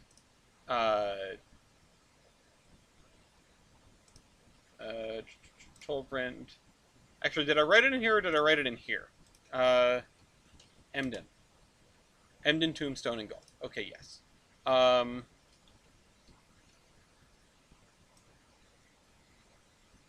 ETG, this is our 2-foot gauge common carrier.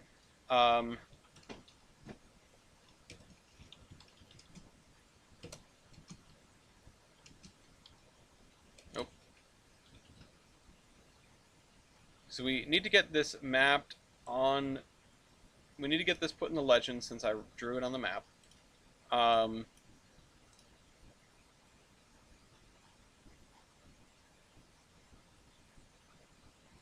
And something's a little bit amiss. Something is higher than something else.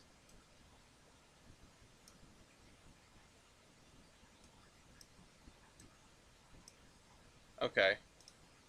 Yeah, okay. Sorry. It's got to be pixel perfect. In a situation like this, that's not altogether that difficult. But it's important. And so now I shall fill this in with white paint. There we go.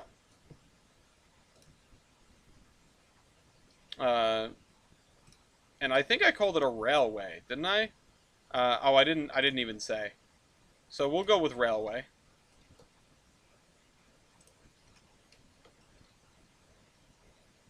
Emden, Tombstone, and Gulf Railway.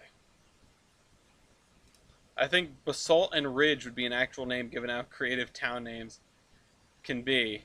I mean, Basalt is a good name. Ridge is also a decent name. It's fairly generic, but Region CSX currently has 44,119 YN2 Jeeps.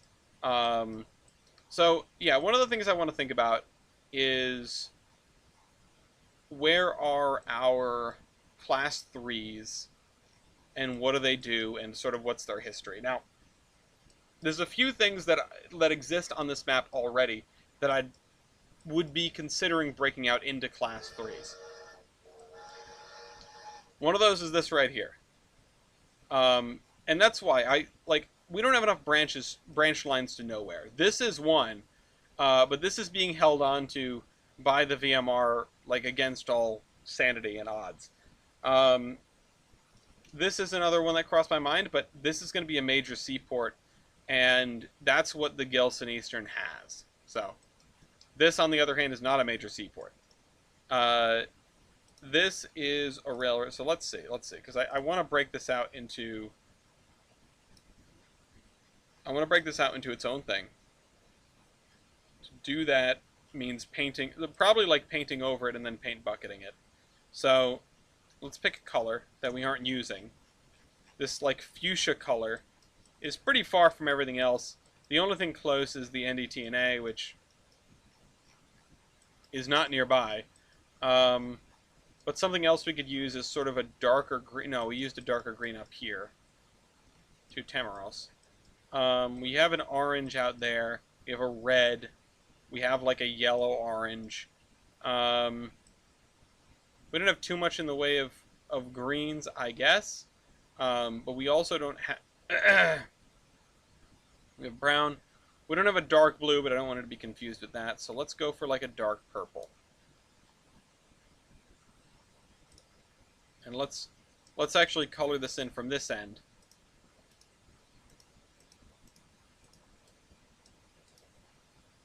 And then once we get that there, I can probably just paint bucket that. Yeah, there we go. One of the branch lines runs an old section of GNA right away up into the mountains, primarily being freight to a large forestry company. It serves 16 other industries of various sizes and frequencies. Well, this is actually pretty much that, although Appleton is not a forestry. And we've kind of figured out, like, the logs are all going to come from down here. So we've got this branch, we've got the olive branch, that works.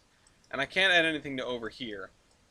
But there are a few things that jump out to me for options, right? This, we have purple already.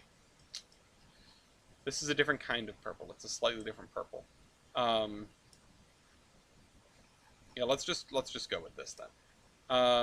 Let's just go with this pink color.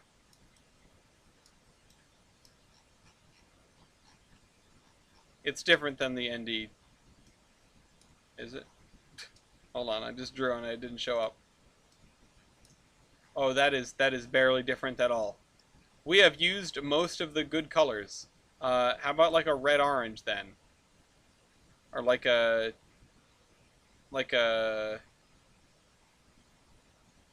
Yeah, like this. That's different, but it's not very different. It's different than that, so we can make it more yellow. Oh wait, no, this. That's the damn same.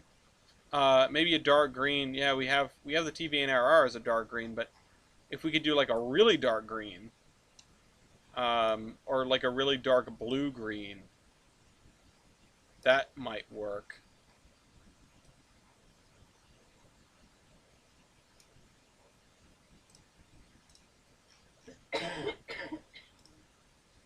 Yeah, with way too many subsidies. Well, I'm not trying to make subsidiaries, right? I want this to be a Class 3 railroad of its own governance. And it just runs between its connection with the Gilson Eastern here and whatever this town is up here. Um, and this world, really, this world should be kind of silly with with class threes. There should be a lot of different railroads out here. And now I've thought about putting one out here. I've thought about putting one over here in Ravenbridge. This seemed like the first one I could get to if I added a class 3 out of Ravenbridge that goes down river, not all the way, but a decent part of the way. Now, the question is what for, and the answer would probably just be because there's a town over there.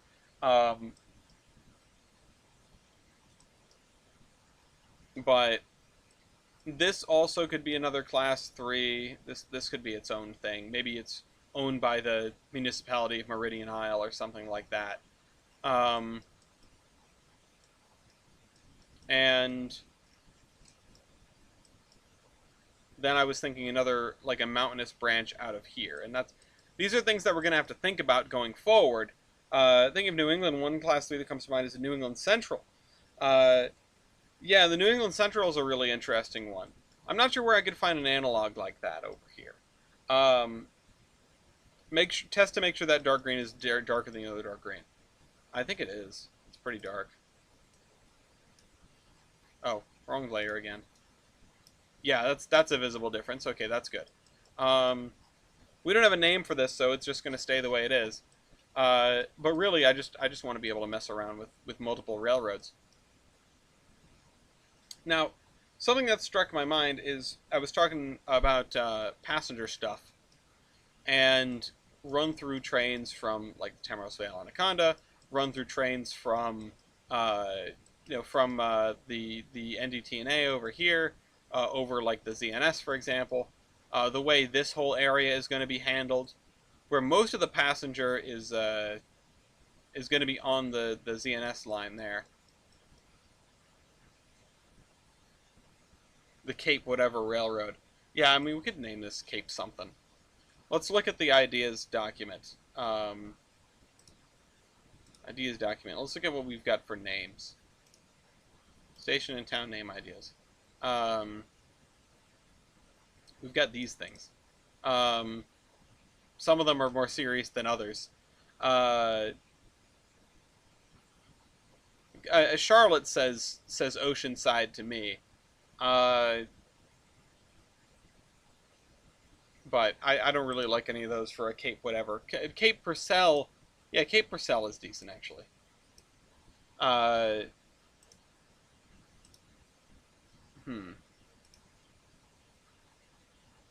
Or maybe the Purcell Pier Railroad. The PP. What if you had an analog to the U.S. Army Railroad? The closest thing we'd have to that would actually be over here in Cobra.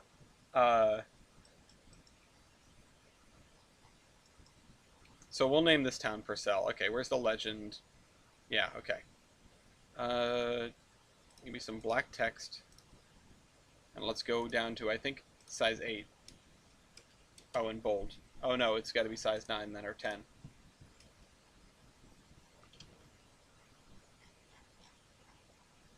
Is this the right size, or is this a little small?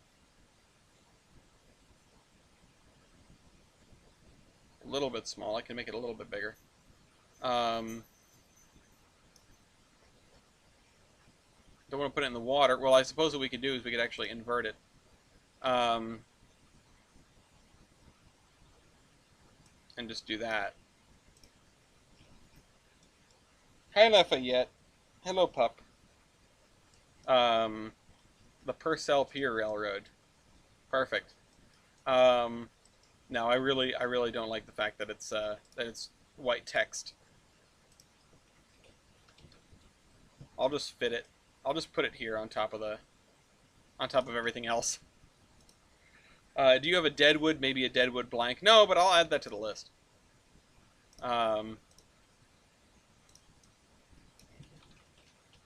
I'll just swap that. I'll just put that right on the list there. Um,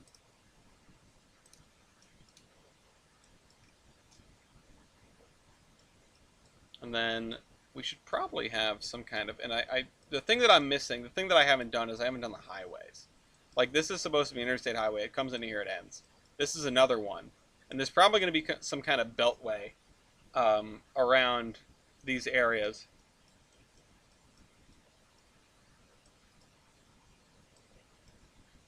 Oh,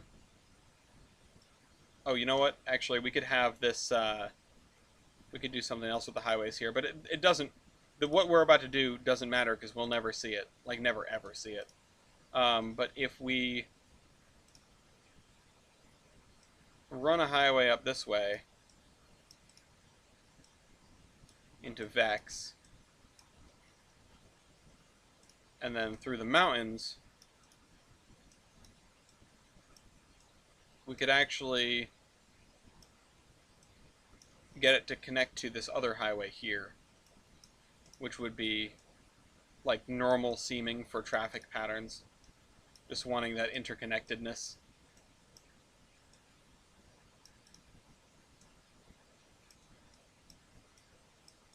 You asked about when we were getting into the more Western-inspired stuff, and the closest that we're going to come, well, the southern side of the peninsula is going to be more Rocky Mountain inspired than the northern side of the peninsula. But yeah, called the $1 billion highway, yeah. But the yeah, it's going to be more Rocky Mountain inspired than the northern side of the peninsula, but not by all that much. I think the most western feeling will be the high desert area out here. Welcome back, Pat. And what I'm doing is I'm drawing up what are basically going to be 4-lane highways, and I don't even think there's going to be anything in the middle here. Now, this is where we could have a bunch of branch lines, and the mountains aren't drawn in yet, but we could go for a bunch of branch lines over here. One of them that I thought about was one going like out this way, you know, out that way, or like out this way. Just filling up some of that space. I would wonder if you could get away with something like this being a class 3, where the passenger service into this suburb is handled by the New Shoreham Tramway, and the freight service beyond it is handled by you know, a class 3 railroad company. But we've got one class 3 on the map. That's good. That's all we really needed to do today. That makes me happy. And I think, Pat, you were probably the one that gave us that name, because that's an Okie name, Purcell. And I need to think about this, right? So some things we're not going to need anymore. The industry calculator we still need. The commodity balance we still need. The industry's sheet we still need. The freight cars and load we still need. But I'm going to mark this black, I think. I think that's what I did with stuff that I don't use anymore. The entire switch list sheet is unnecessary. So I'm going to mark this as defunct. Don't need that anymore. And I'm just going to close it out because we don't need it anymore. Assets and timetables. And this is one of the things that's still important. Getting the passenger timetable right, I think we can still automate the passenger trains, is what I'm getting at. And I think we should. The locomotive roster is also important. We could figure that one out. The DLS stock, that's important, although it's never updated. And then this also, yeah, like this is fine. We can keep this. So the NST timetable is probably going to be lines and frequency, and not like actual times. So this sheet is completely fine. This one I'm going to put the railcar brand balance at the end, and I'm going to just change the color to black, because we don't need this anymore. But we should get another row of these 3-foot gauge cars in, and then we should start making some pick lists, because there's things I want to test that we need the pick lists for.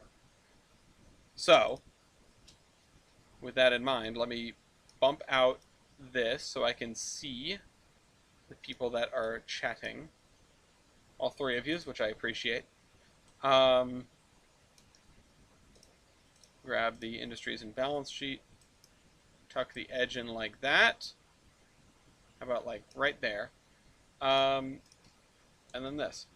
So last time we did this row in the back, which I thought was going to be pretty easy, and it turns out that it was, in fact, pretty easy. And then we've got these guys we've got these two rows here, which these are the two rows that I'm going to try to accomplish today. That's a lot of cars, so I might get tired and only do one. And then I'm going to put them all in a pick list. So, DNLG 27-foot Tiffany Reefer 1. It doesn't carry jewelry, incidentally. Okay, and as we may remember, I need to do this and copy it. Do I have a JR's Greenville gondolas? I don't think so. If they're on the download station, I could get them. If not, then alas, I cannot. I know JR stuff is sometimes on the download station. DNLG 27-foot Tiffany Reefer. So it's going to be on this side. Insert 3 columns right. Paste that. Units. Q. Item. Remember, this record exists so that we can automate stuff. But right now, the record really exists so that we know how many carloads things have. All right, let's look at the Tiffany Reefer. It just has perishables. Nothing else. Do we even have that for anything else? Oh, there's some. I'm gonna have to do some cleanup on the way down. Perishables, of course, starts with P, so we've got a ways to go. That's an interesting one. Why was that just like in the middle of nowhere?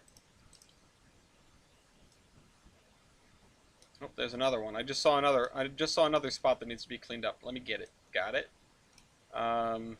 There. Okay. Perishables. We don't seem to have perishables, which is probably good because that's interesting. Greenville. I'll take a look at them later.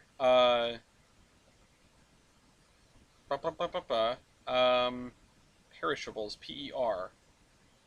Which R comes before T, incidentally. So, perishables.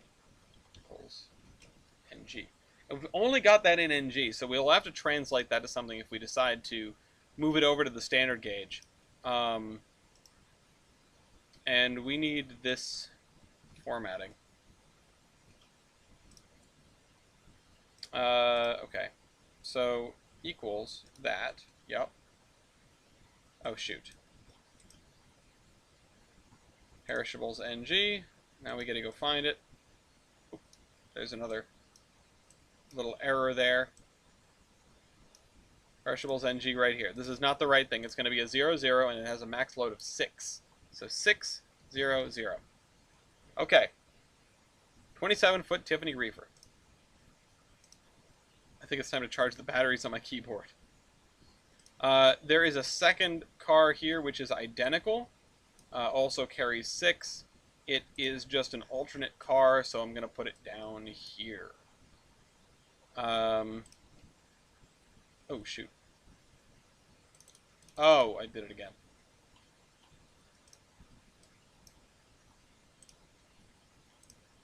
Put a roof on that, and then there it is. Next up, so that one was easy. Next up, and we gotta get a rhythm going on this. Loads, CNS stock car. We've got cattle and cows. Okay, perfect. We have both of those things already. Just I don't think we have them in narrow gauge. CNS stock car type 1. So, CNS, which is going to be to the left of this, I believe, or to the left of CNT, left of CNT. So, QRST. Insert 3 columns left.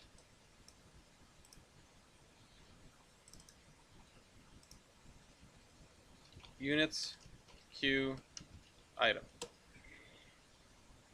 We've got to drop a line down on this side. We have to clear out, center that, tighten it up, make the spreadsheet a little smaller, physically smaller. Do the cleaning that we have to do. Done. Make that a cell, which is fine. Cattle.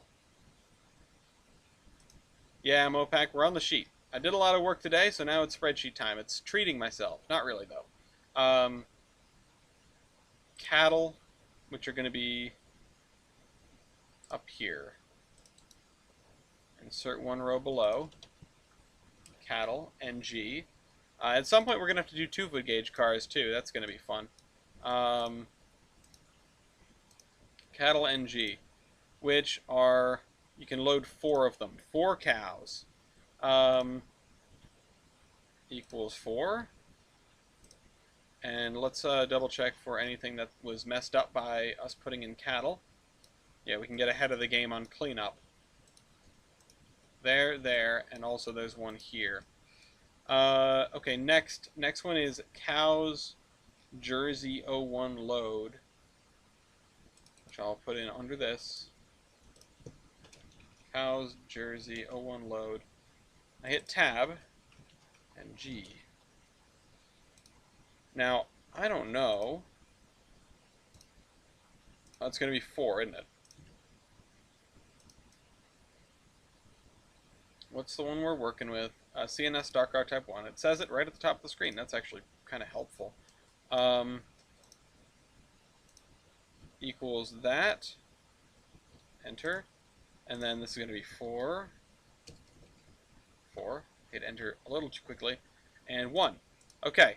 Microgauge is a whole beast in its own right in Trainz, and I'm not talking about Minecraft. Legit, there are compressed air engines and minecarts on the DLS. Oh man, I'm going to have to make use of that. That's cool.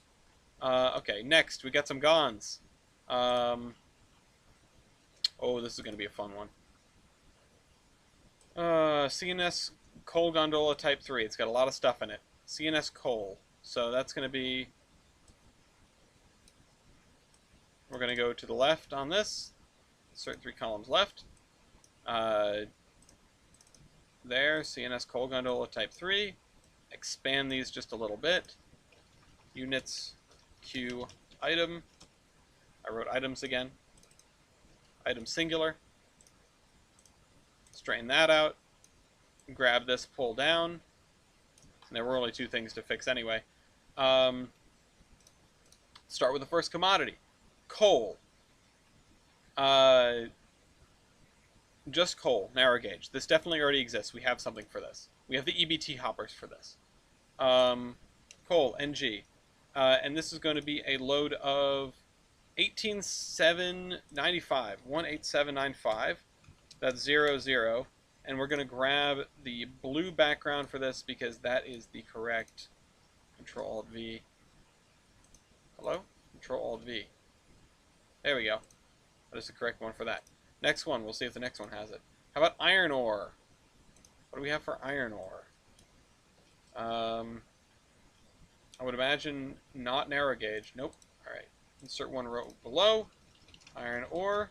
NG. We are doing the CNS Coal Gondola, which is that one. Item 1.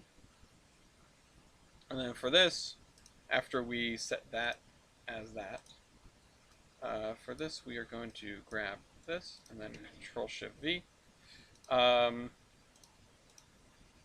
Next up, copper ore. This I think is another new one. For the narrow gauge anyway, copper, C-O-P-P. There's copper ore on the standard gauge. Insert one row below. Copper ore, NG. And then, oh, the CNS Coal Gondola is right there. Oh, it copied over properly that time. That's interesting. And this is number 2. Okay, so we got that. Next up is cobalt ore. That's an interesting one. We definitely haven't used that one yet. But I think we do have it. There it is, cobalt ore. Insert one row below. Cobalt ore, NG. Right next to the copper ore, and we're taking that. And then that's item number 3. We're going to copy that. Just to keep track. And then, what's next? Lead ore. So we can bring anything with narrow gauge now. And I wasn't even intending to do this, but we've got the opportunity, so we might as well give it a shot when we get to it. Lead ore, insert one row below. Lead ore, NG. It's the same commodity. It's just in a different car, different kind of car. You can't interchange these. So that's number 4. Okay, I'm going to copy it. Lead ore. What's next? Nickel. What would we even use nickel for? Nickel ore. We're going to make a nickel plant. Now I noticed this one has a capital O in the way that I wrote it down. I'm going to double check that that's accurate, because if it's not, then we have to change it. It is not accurate. I want it to be verbatim. It's a signal to us, you know? It's a signal to us to make it right if it's verbatim. Bauxite, because that way you can have formulas access it and always know that they're going to work if you're taking the spelling and formatting exactly from another thing. Alright, bauxite's right there. Let's go insert one row below.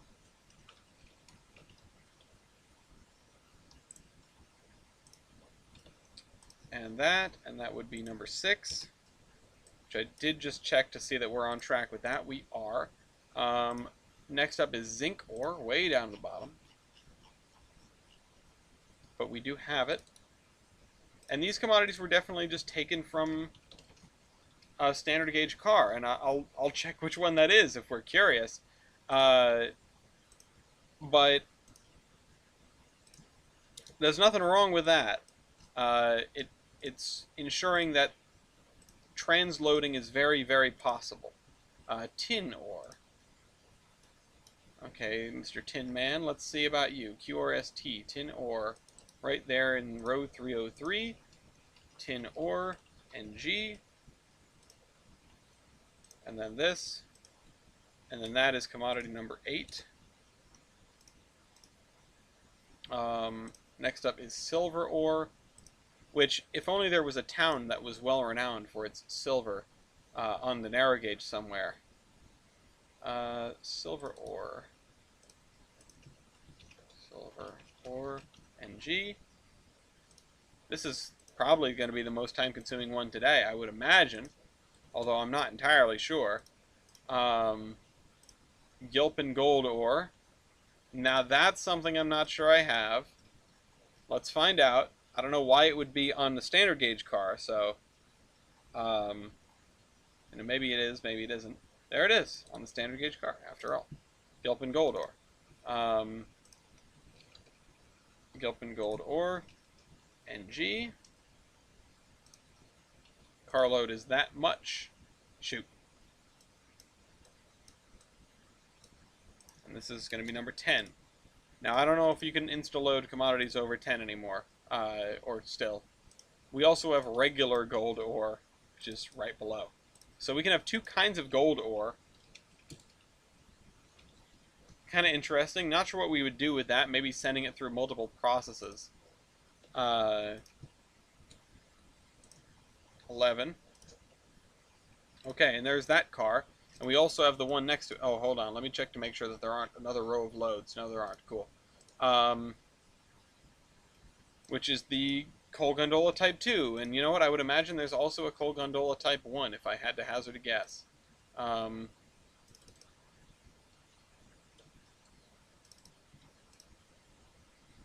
Next up, as we move down the line, we've got some boxcars.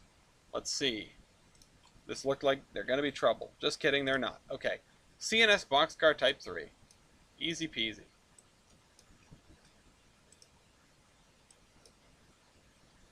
Copy that. CNS boxcar type 3, which would be on the right of this, or on the left of this, rather. CNS boxcar type 3, units, Q, item. Let's set that. Let's fix the column size, make it as small as we can. Oh, we can't make Q that small. And then go down and do a little cleanup right away.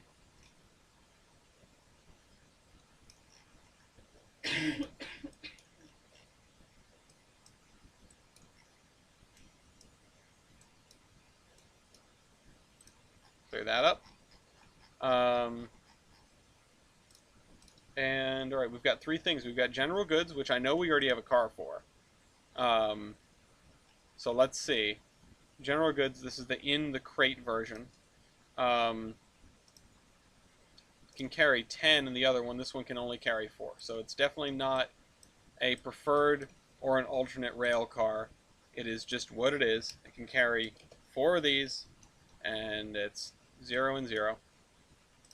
Next thing up is the other kind of general goods, which you can also carry 4 of, which is also not exciting. That's 0, 1.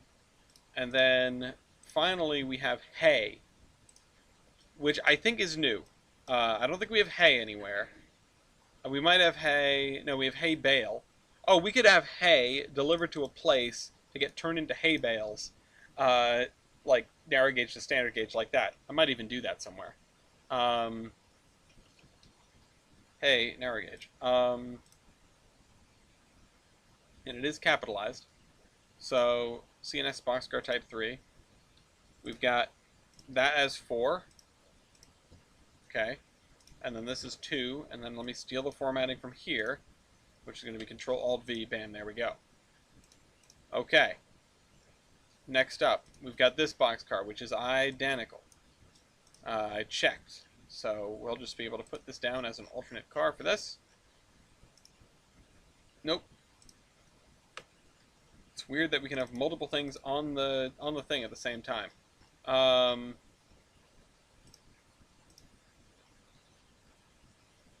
This boxcar type 3. Okay, next. Next is this baggage car, which I don't really know how to handle baggage, but I think we should give it a shot. BA means it would be on the left of this. CNS baggage car, blah, blah, blah. Units, Q, item. At least a lot of what we're doing is not totally useless. Viewership just dropped, yet I'm the only like. Always like and subscribe, all that jazz. Oops. Okay.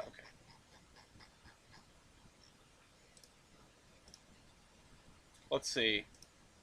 CNS baggage car gets mail product. Mail product. Is this... We do have it in standard gauge, but not in narrow gauge yet.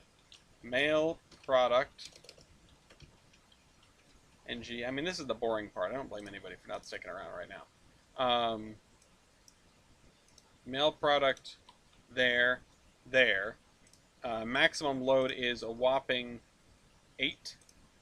More than I expected. You have 8 mail product. Equals this. 800. Next up is express product, which I think we also have in standard gauge, but not in narrow gauge. Yep, there it is. Express product in row 103. Express product. NG. 801. And that's, yep, that is what it is. It's nice when we get brand new commodities. Then I don't have to think too hard. And then we have baggage. Ooh, me IRL. Baggage. Also not yet available in the narrow gauge. Baggage. NG. And drop that right there. Equals that. And then that is item number 2 in Q0. So, there we go. Next up, this little cute little water car thing here. Oh, it just carries water. 36 water wagon. Sounds like something you'd buy at a vintage car dealership. Yes, I'd like to purchase the 36 water wagon, please. Let's go back here. 36 water wagon. Oh wait, it's got to be like the space is at the top, isn't it? So, yeah. Okay, so it's going to be here. Insert 3 columns left. Nope.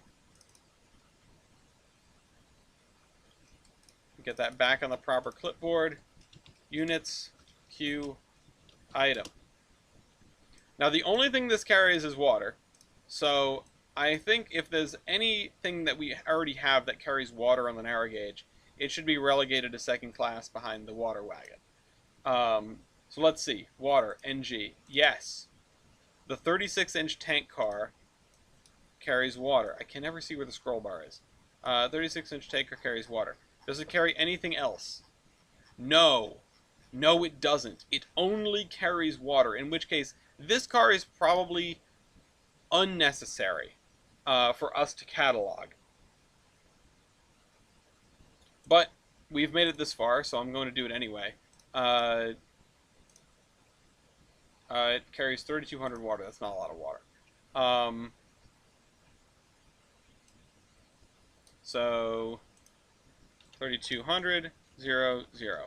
Yeah, put it on the siding as part of the fire train. Yeah, it's not a bad idea. Okay, we're over here, grab this, and then Control-Shift-V, or Control-Alt-V.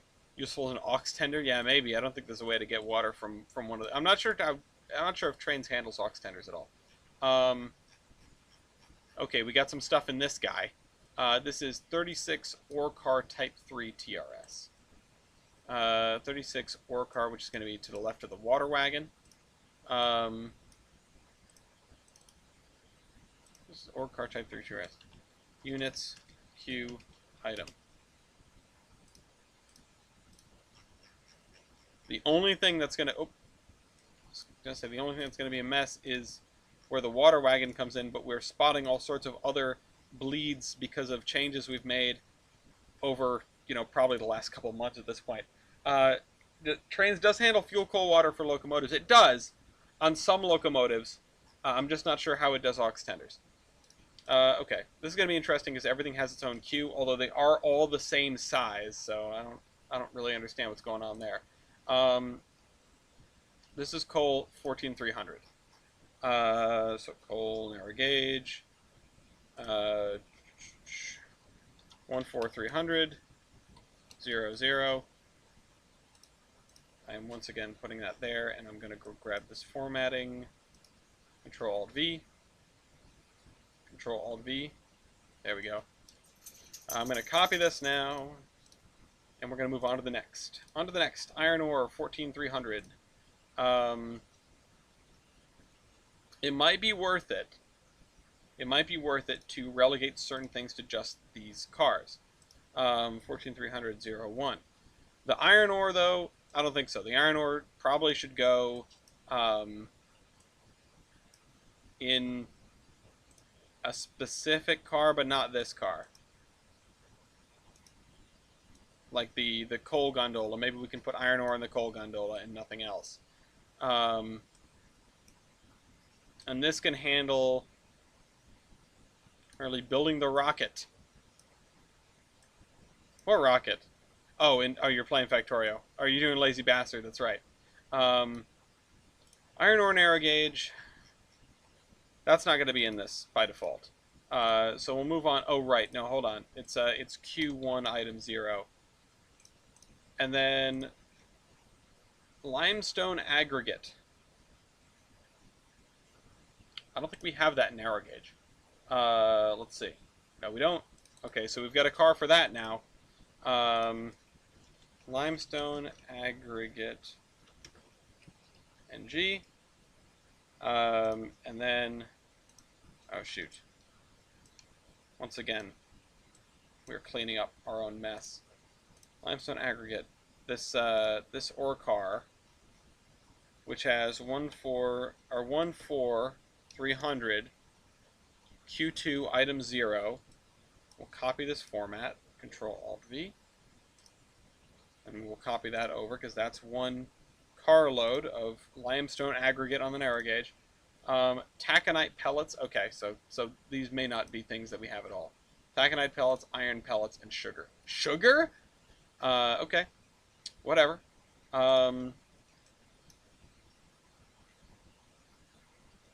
Taconite pellets down here. QRST taconite pellets. We don't have a narrow gauge for that. Taconite pellets. Now, I don't think it's necessarily going to be fun just to, like, have narrow gauge branch lines for every single one of these materials and then transfer it to the standard gauge. But having, like, a narrow gauge mill railroad is definitely not out of the question. Taconite pellets, iron pellets, which I'm not even... I assume we have to have those, because this is just copied from another car. Oh, it's copied from multiple cars, apparently. Iron pellets, NG. It is definitely possible to do Lazy Bastard, and there is no spoon if you're really good at the game. At least I'm reasonably certain. But you have to be really good at the game. You can do a lot of the Factorio achievements together, but because like the world record is like less than 2 hours, if I remember right. All right, we get sugar on the narrow gauge. You also have to have a good start, and yeah, maybe in multiplayer too. Sugar, SUGAR. We also don't have this on the narrow gauge. We're gonna have a plantation railroad that ships out sugar in friggin' these cars. I don't know where I would put that, but you know, it's a thought. This is gonna be number 5, and then number 5 is on a sugar rush.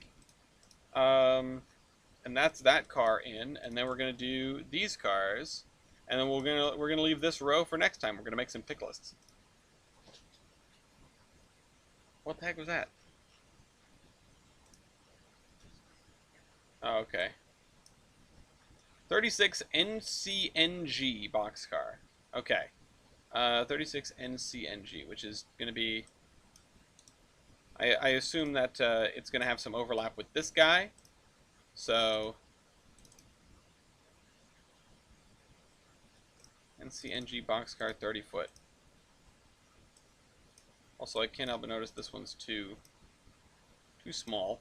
And this one is now too large, but units, Q, item. Main center narrow gauge, yeah. Oops. Nain central. Yeah, that's right. You can load 10 of these general goods. We gotta clean up, though.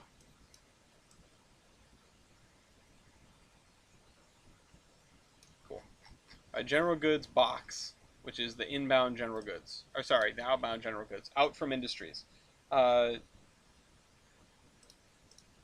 This is gonna load 10, so we're gonna call it a an alternate, I remember, or maybe a preferred. Yeah, it's a preferred. Let's just copy this then. Control Alt V. There we go. I can still do that, although the line is gone now. I get the feeling we're going to have more of these. Pallet of stock feed bags. This I don't know if we have. In narrow gauge anyway. I know we have it in standard gauge. Pallet of stock feed bags. Pallet. Oh no, we do. It's right here.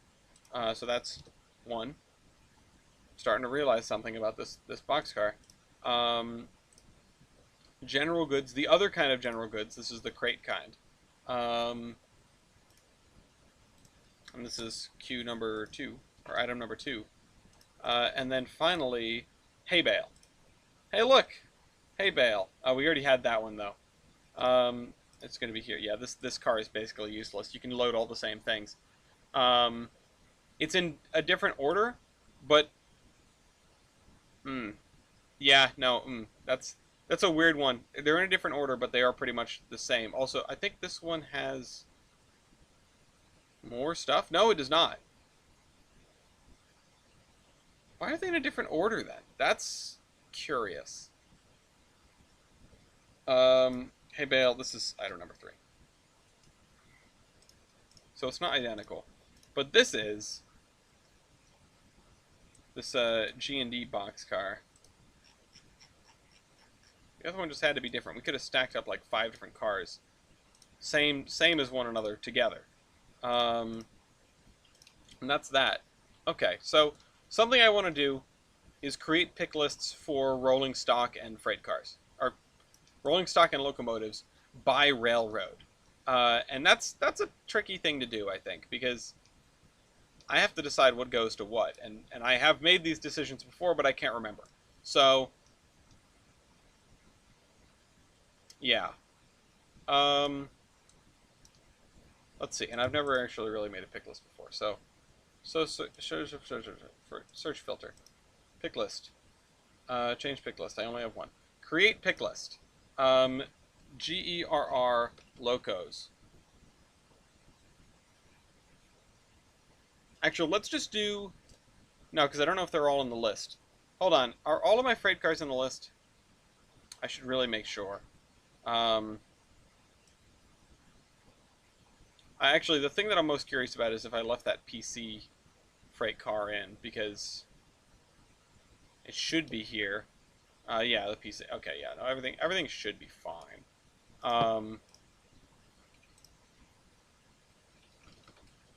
Freight stock, SG.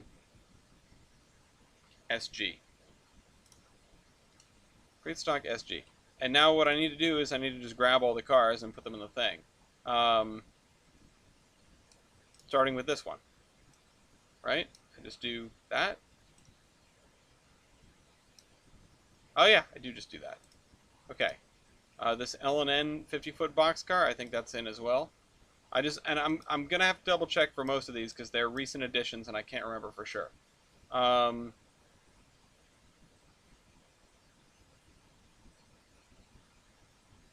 Is this an alternate to something then?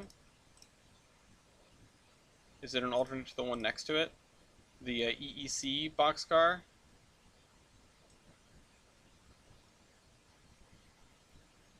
Yeah, it is. Okay. Wait, what? EEC PS 50-foot _ 6 boxcar. Yeah, that's this one. What about this one? Are these the same? They are the same. I like the L&N one. I'm going to put that in the list. Just scroll right down to the bottom. Gosh darn it. Yeah, for sale. That 40-foot boxcar PRR X31, that's really the same? Hold on. What is that?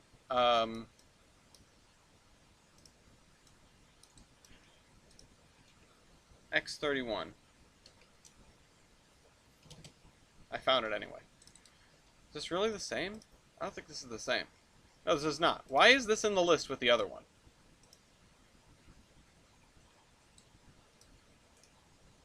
Thought I added these. I must have pasted the wrong thing, because these two should be together. The X31 and the X31C. But this is not. It's all coming down now. It's all coming down immediately.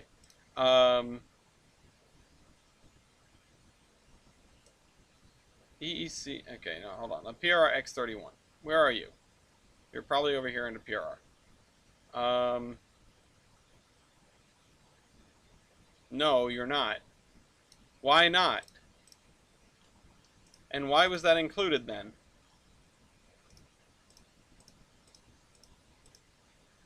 What about the... Hold on. Let me see. Automobile invisible. And then you can carry 7 of them, which is the same. Now, what is the standard rail car for these? For Automobile Invisible. 40-foot, oh, 40-foot boxer PRX31, because that's not, because it's Managgi da meta. Okay,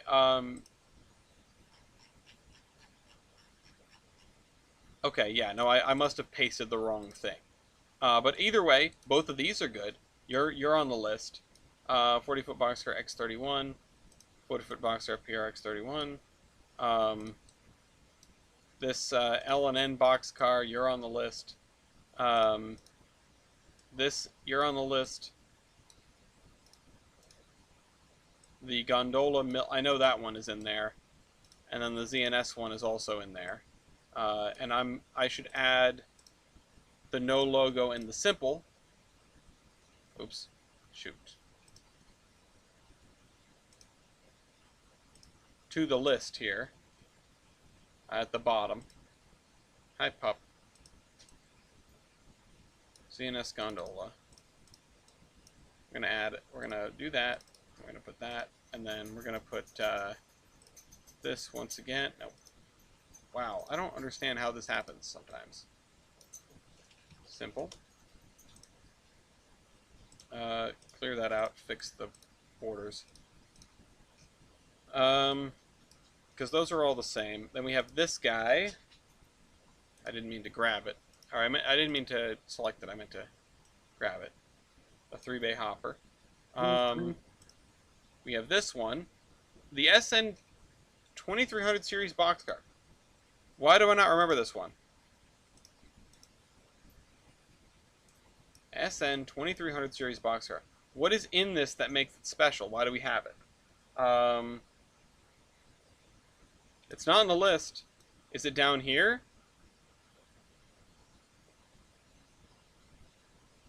I'm checking. I'm looking. SN 2300 series boxcar. What are you? Some of these things... Oh, some of these things I just grabbed and I didn't vet. You carry general goods, lumber, and pallets of goods. Let's see if there's a weird commodity in here. How about potatoes bagged on pallet? What do those go to right now?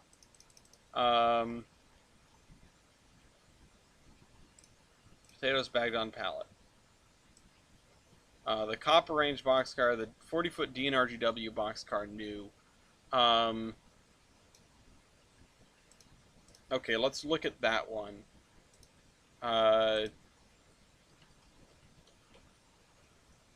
DNRGW boxcar new.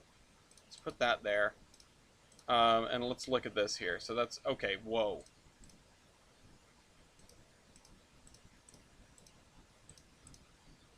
Whoa, okay. Well, that's not right. What about this? What about some other stuff? What else has 15 of them? Let's see if we can find one that has 15 of them, because that should have been a giveaway. 20, 20, 34. No, there's nothing for this, is there?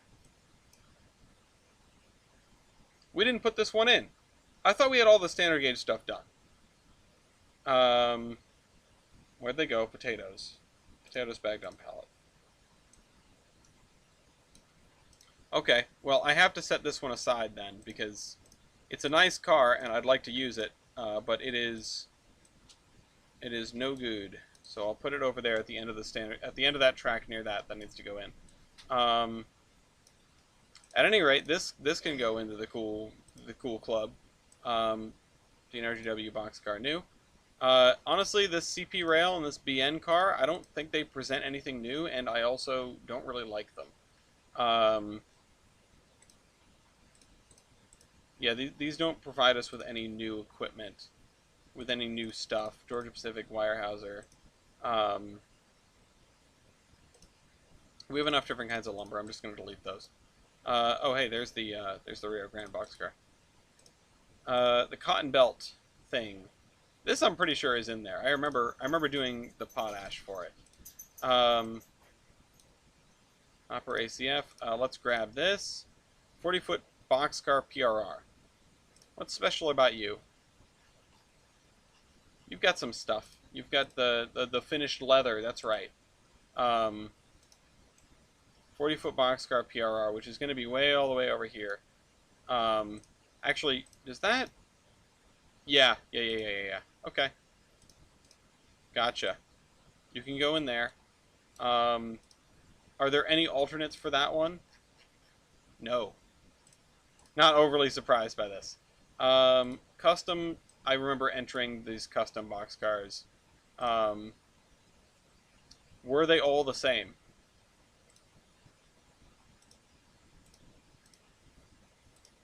Custom. Oh, I went past it. Oh wait, can I? No. Ah, I can do that. Okay, that works better. Shift scroll. So yeah, 1 and 2 are the same. The custom is the paint job, not the like, not the guts of it. I can go on the list. Can I rearrange the list? No. I feel like I should be able to sort the list.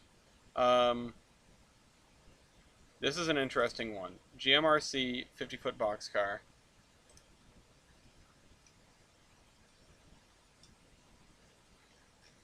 I'm gonna have to get used to this. GMRC 50-foot boxcar.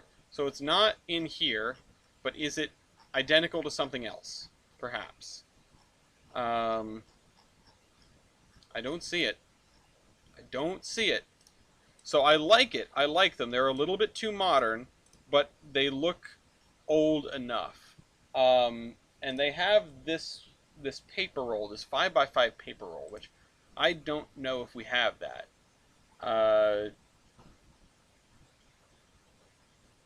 Paper roll. We do have paper roll 5x5. 38 of them. We can carry 38 of them. So what car did this? What car?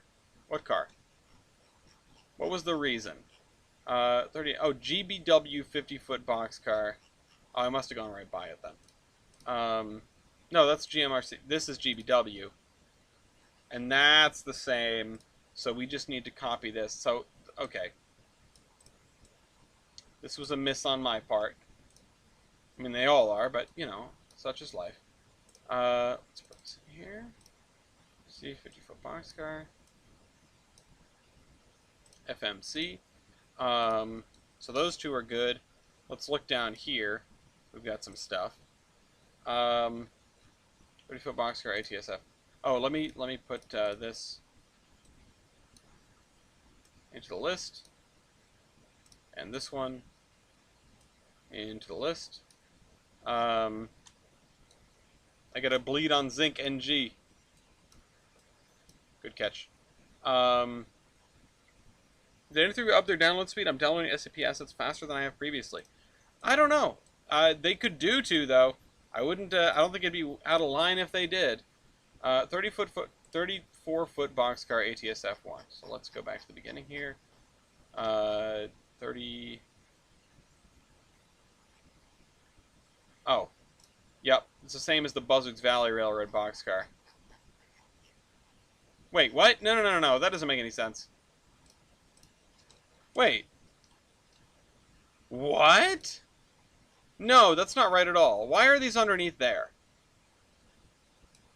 Why are these underneath there? What? I must have missed. I must have missed. There's no way. Buzzards Valley Railroad boxcar. That is a narrow gauge car. These cars do not carry narrow gauge commodities. They're not narrow gauge. Did any of these go? 36-foot boxcar. Oh yeah. They're supposed to be under there. Cut. There. Put them over there. Okay. There and there.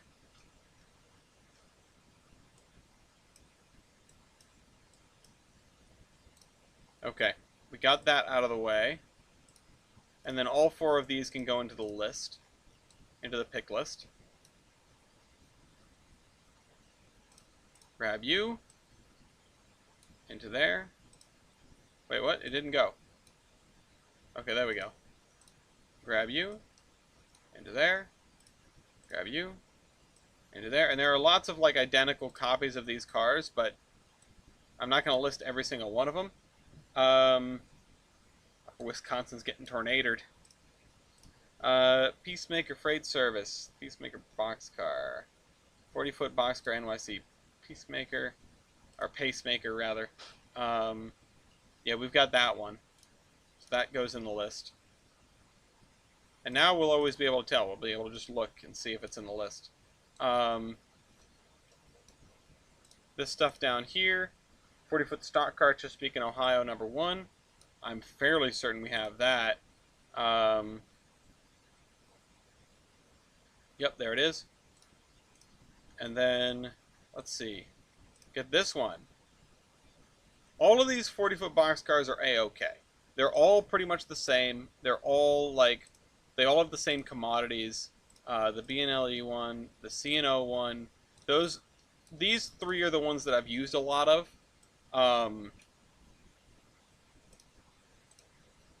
But, yeah. 40-foot boxcar C&O. Okay, so we got... Oh, that one was the first one on the list. I could probably clear out all these, or I can leave them as a physical pick list. And I'll probably just leave them. The thing, I can clear out this, because that was me testing stuff.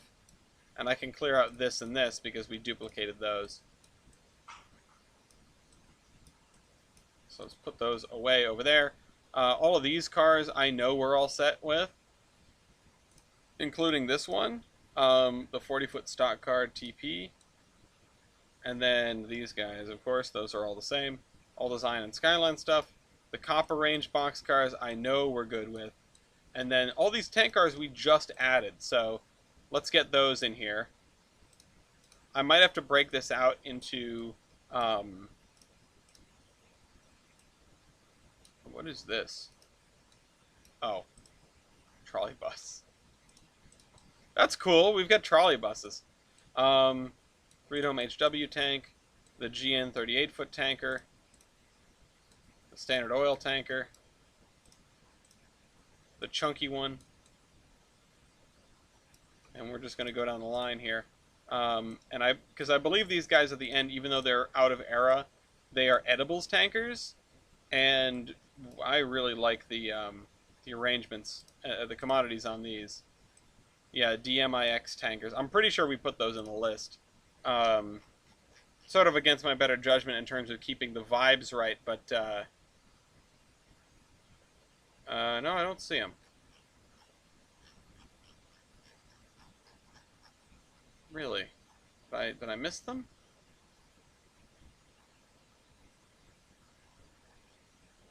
What? Why didn't I put them in then? Because I thought we had put them all. I thought we had put all these in.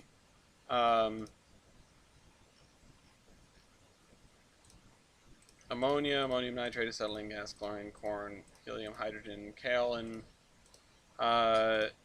The kaolin pulver is an unfamiliar sounding one. Yeah, so we did not put these two in because I guess I figured they were too big. But I do like the kaolin pulver. They do give us something else. So I'm gonna put them over with the other car here, and we'll consider them for later.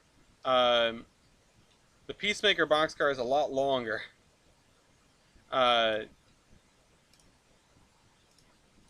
Then what? Oh, no, not different, yeah. Sorry, that took me a second.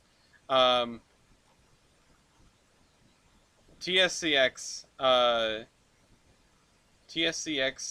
10,000 gallon tank car 1. Yeah, these are the ones that we put in because these guys have some interesting commodities. Now I'm going to do a little demonstration of Living Railroad before we wrap up. TSCX. Where are these guys? They're not at the top of the list, so they might be subservient to something else. Yeah, TSCX and the JRPX tank cars.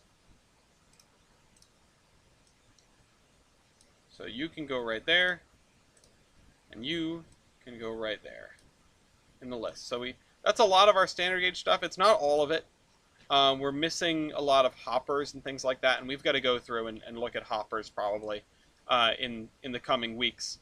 But right now, I think we're pretty square for what we need. And then the Zion and Skyline stuff, yeah, that can stay. I'll get rid of that one so we don't have a duplicate. I'll get rid of that so we don't have a duplicate. And I'll keep one of those but not both. And I will just slide all the rest of the stuff together. Because this is our physical pick list for freight cars right there. But yeah, we are missing a couple of others. We're importantly missing, some hopper cars and things like that we've used around the map. Did I just eat that car? That was weird. But yeah, now that we've got this now that we've got this squared away, let's go mess with Living Railroad for a little bit. Exit's fair. I'm gonna save before we leave.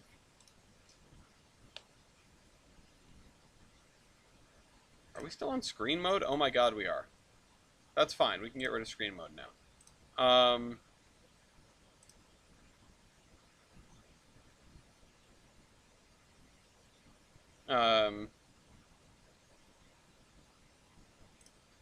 Okay.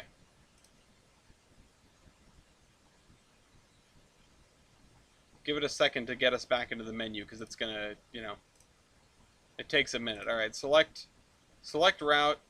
We're actually gonna go to. Let's see. Let's go to Industrial Wasteland, USA.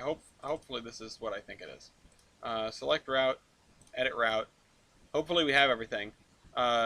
Lazy bastard, 26 hours on the map. Congratulations, Mason. We have a harbor loop now. Yeah, this is good old Industrial Wasteland. A work of art.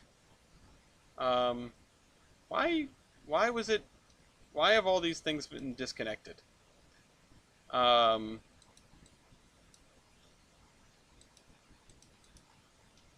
There also was definitely like a yard in the middle of the map once upon a time. Yeah, this is an adjusted version of Industrial Wasteland, but honestly, it might be perfect for Living Railroad.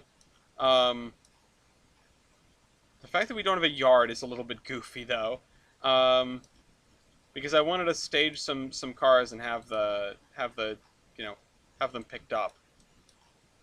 Well, whatever. So here's what I'll do then. I'll stage the cars. What's going on with this? What are you doing? Just a dead end track. What is? Yeah, multiple yardlets. I will stage some cars. Where's the power plant? There's got to be a power plant on this map somewhere. Okay. This is a really messed up version of Industrial Wasteland. I just downloaded it like last night just to see. But okay, we've got a pulp mill. We've got some wood. We should have a complete thing with the logging. So here's what I'll do. I will spot some cars here.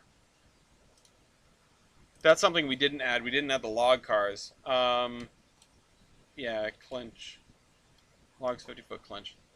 Let's just throw down. Bop, bop, bop, bop, bop, bop.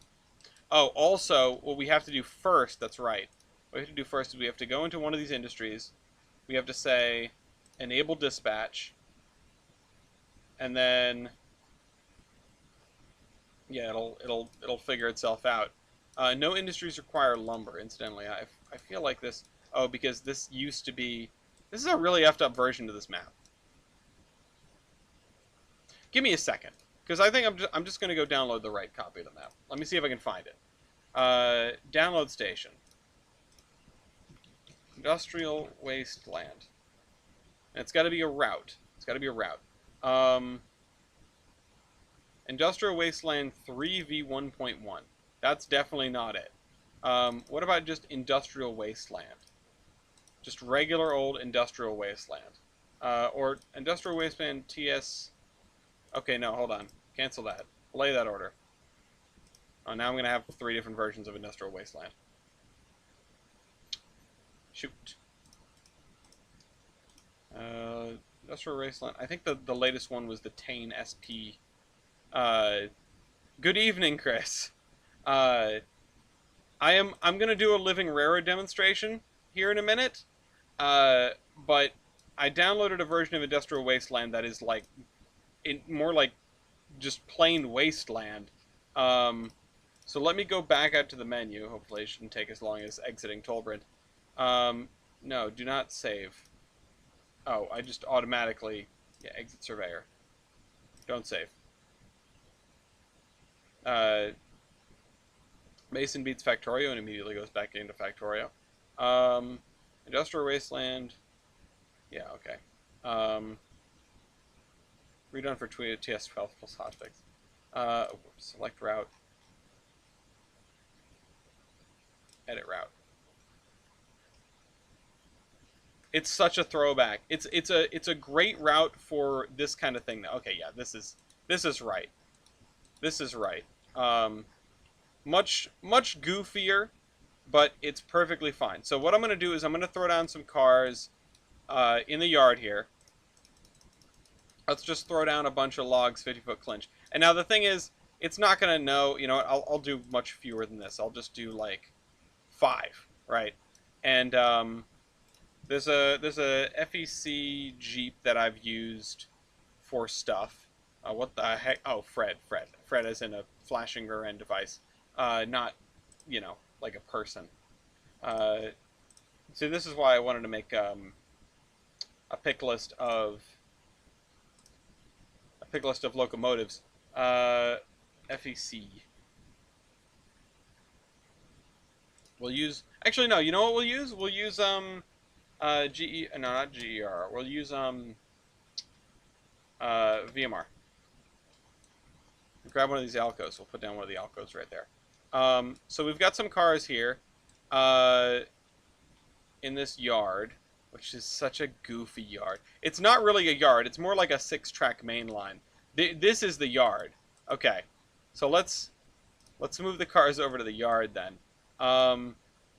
And let's get some tank cars as well. Actually, let's go back into our freight stock SG pick list, and let's actually add this because that's one of the things we're missing. And let's grab, let's see, Standard Oil Tanker 1. Let's throw down some of these Standard Oil Tankers. Let's actually throw down a few sets of them, although I picked out different things for different things. Let's just try 2 things for now. Let's just try 2 things for now. So we'll do the ZNS one, and then we'll do the Florida East Coast Jeep. Oh, sorry.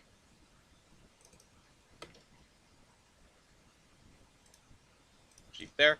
The 2 things I have to do before we get started is I have to set this to Enable Dispatch, and then Assign to Automatic Scheduler. And this you can do in-game too, but I'm going to do it right here. Assign to Automatic Scheduler. I'm going to save changes, and then I'm just going to jump into Drive Session. And importantly, I'm realizing something. Automatic Scheduler, this place. I think I forgot to do the industry thing. Hold on, I didn't. One sec.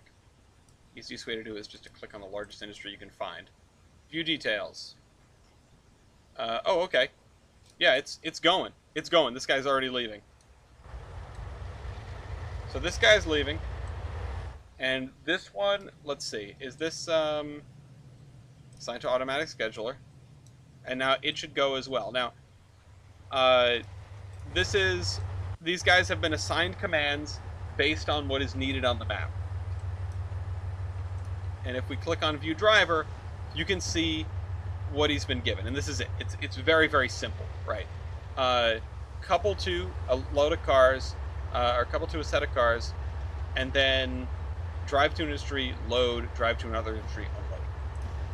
Very, very simple. But the fact that the game will figure that out by itself, the fact that the game will decide, hey, this is what we need to do, this is where we need to go, is kind of impressive on its own. Like, it's a good start, right? And this guy's already going to pick up some cars. Now, I mentioned this before we started when I was talking to some other folks. This is a lot of signals, but that's the way it is. This is going to be a disaster for trains staring at one another. But maybe they'll figure it out. I don't know how the AI has changed when it comes to specifically this, although it's very interesting that we can now see the path that the AI is trying to take. This guy, few details. Oh wait, sorry, no. Oh yeah, and you can see this as well. Few details. Zdenka is delivering diesel fuel from Liberty Refinery, and you can see pause task, cancel task, show the thing he's trying to couple up to, and then you can actually focus on it with that, or show either of the two things.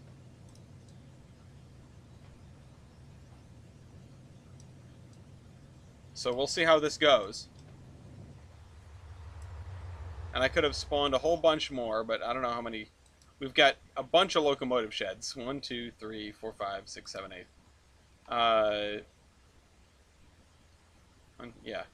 And then you've just got a Y for turning, I guess.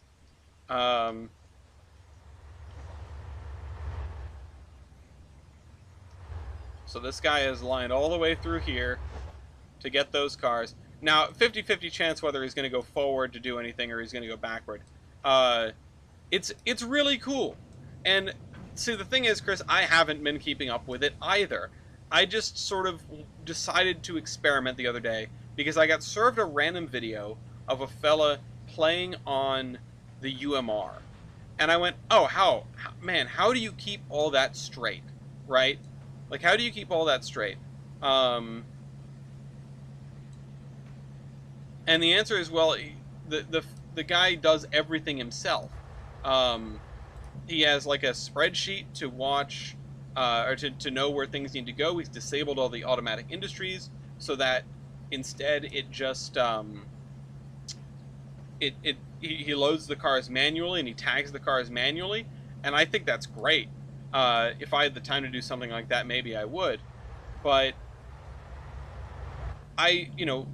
anyone who knows me knows that I've been at the other end of that spectrum forever and ever and ever. I basically only do stuff. Whoa, that's some Temeros switches right there. With the AI and with the assistance of the AI, and I just try to manipulate the AI to do my bidding. I know you can hear me, Alexa. Please don't kill me. And yeah, it is a system tacked onto the existing AI system right now. I don't know if that's going to change. I hope it will. And I hope the AI system will also change substantially, dramatically, in the not-so-distant future. But at current time, it is effectively just a system that looks at your industry network and figures out where things need to go. And then it finds cars that can move those things and engines that can move those cars, and that's it. It assigns them very basic rudimentary commands. Now the thing is, we're almost at time here, but what I want to do is I want to get to a point where we can sort of see what happens at the end, because I don't know what happens at the end. What I'm going to do is I'm actually going to... Hold on, let me jump out for a second, because there's no such thing as quick drive anymore. I am going to... Yes. I'm going to grab some of the PRR FM flat cars and throw them down in another track here. And maybe something will come and pick them up afterward. Back to drive session, on pause. So this guy's going this way. I don't know why you wouldn't just have a double crossover here. It's not like you're worried about realism. And that other train has got to be out there somewhere, so I should probably keep this open so I can pop back and forth between the two of them without going to find them every time. I don't know why you're just cruising, though.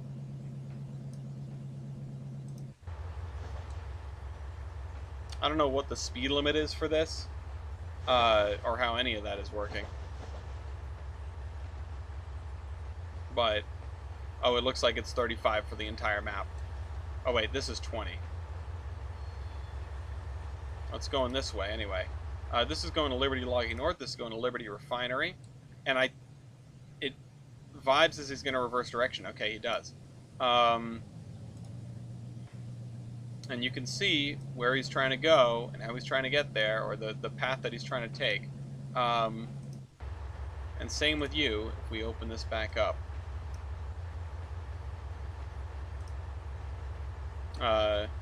Looks like we backdated in the same map compared to current areas of work. I'm not sure what you mean by that. Looks like we backdated in the same map compared to current areas of work.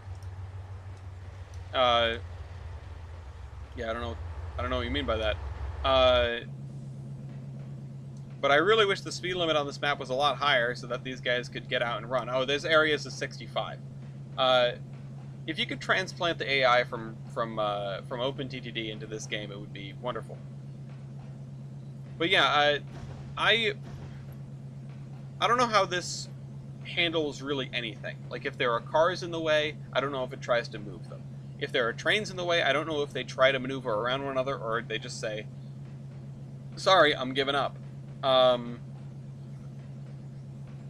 Once upon a time, I did the sort of AI... Oh, it looks like an older area, yeah. I mean, this area is... This map is ancient. This guy's gonna be cruising for a while. This guy's moving now, though. And I think we're already arriving at Liberty Logging. I mean, this is not a large map. Oh, no. Sorry, Liberty Logging is over there. Liberty Logging west? Where's Liberty Logging? Oh, we're going to north. Sorry, I thought we were going to east for a second. Okay, we're about to hit the 65. That's good. And yeah, I'm just curious what's going to happen when... These are some OpenTTD signal things. I thought the UMR was bigger. Yeah. Yeah, no, this is good old industrial wasteland. This was a large portion of my childhood.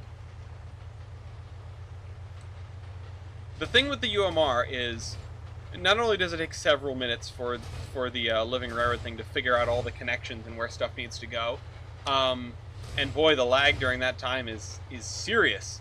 The game also, I don't know if it cares about nearby connections. I don't know if it looks. What I do know is that what attempted to happen was pathing from the industry that I placed the railroad or the train down near to someplace about 1 million miles away, and that was that. So I watched it go on the UMR the other night for 30-45 minutes, and it didn't really make a lot of headway towards getting to the end of its set of commands. So I just said, okay, I'll go download Industrial Wasteland and try it over there. I feel like that might work a little better. Oh my god, it's gonna go down to 10 miles an hour. What about you? What are you up to? I tried the AI on the Horseman map and it took the shortest possible route, signals permitting. Yeah, and they tend to, which is sometimes problematic. They'll drive through industries and things like that, which is why when you're doing it the right way, giving a lot of track marks is really important. These setups do not do that. They do not give track marks. They just give these commands and nothing else. And you can't even see them until you pop open this window, because technically speaking, this is not AI. This is controlled by a driver that is the automatic scheduler. I guess. That's why we can't see it. So yeah, you're over there. You're going to go around that way, I imagine, and then you're going to go... Man, I picked like the most inconvenient set of things. I should let another train go, because it's going to be a while before anything gets anywhere. Oh my god, 10 miles an hour. This is supposed to be like a station for dropping off passengers, like workers for the place. Clever, but good God.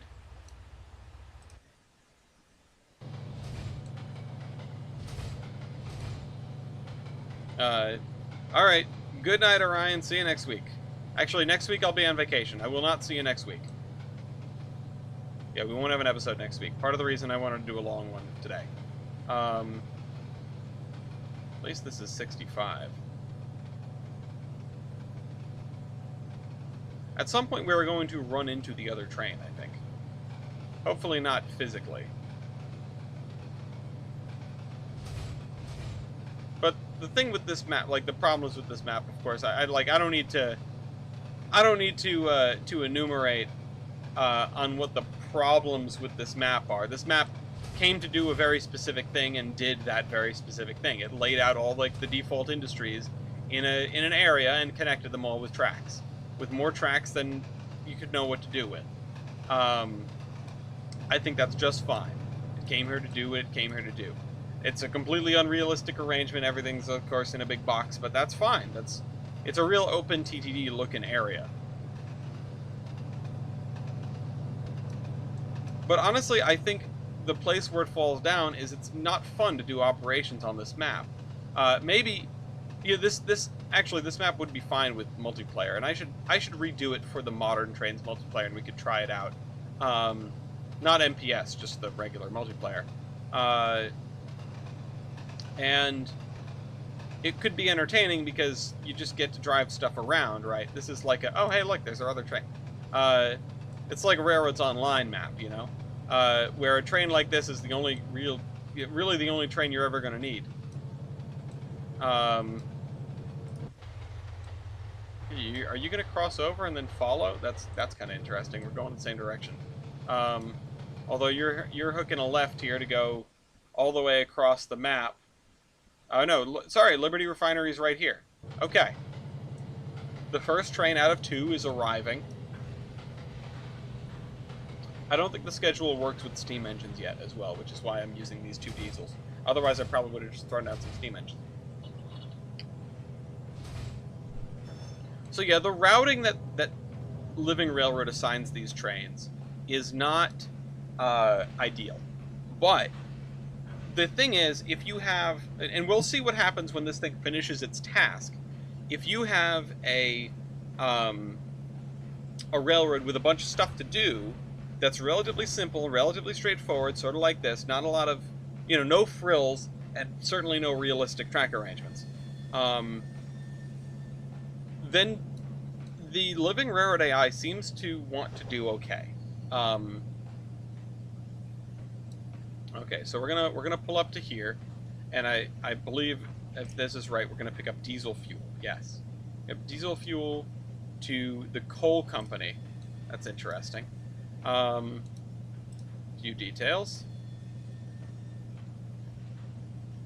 No rolling stock is no industries require aviation fuel.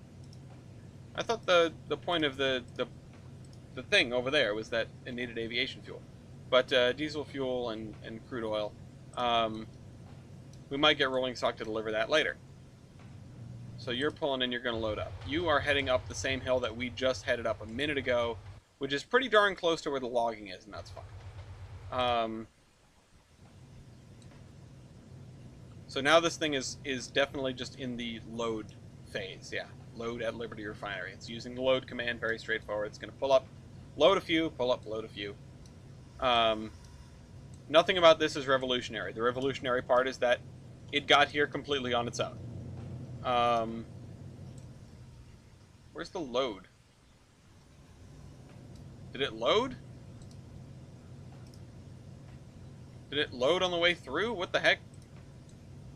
Or is it pulling to stop and then... What is going on with this load command?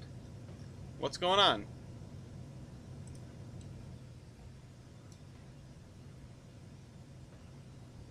You didn't load. So, a little strange that it would have trouble with that command, considering that's like a base game thing. Also, I really thought that the loading track was over here. View details.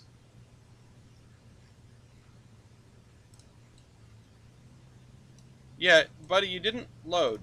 You don't have anything in the train. So I don't know what's going on with that. It didn't stop to do the loading. Now, when I right-clicked on this... Oh, okay. Okay, we do have the... Yeah, this is... I think it went to the wrong one.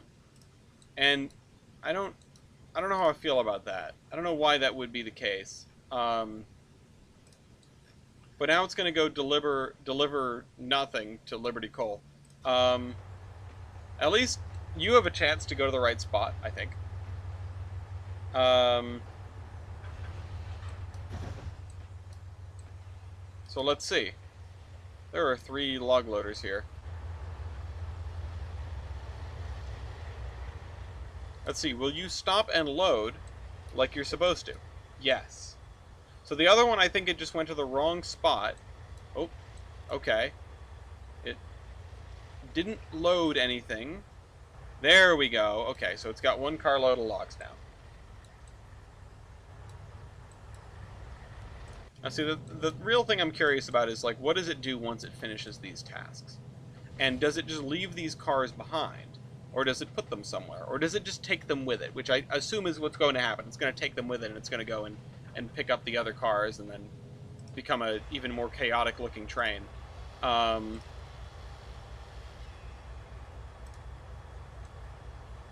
we're loading 1 car at a time here. There's car number 3. And then the thing's going to be empty because these cars carry 10 logs apiece and they're kind of overpowered. Now, where is the coal mine? Oh, it's over there. So we're going to go up, and we're going to go around, and we're going to go into there, and we're going to unload. Oh, that's what I should have thrown down some coal hoppers as well. Those would have been a good pick. Hey, look, there's our other train. But honestly, I don't know if there's any place... I assume there's a power plant. I don't know if there's any place to deliver coal. Let's find out, though. Well, there's always the port. The port, I think, takes everything. No industries require coal. Really? Really? Hillside Power doesn't take coal? Or is there supposed to be something here and it's not? There isn't. I also was under the impression that this is like the default port and it consumes everything, including coal. View details.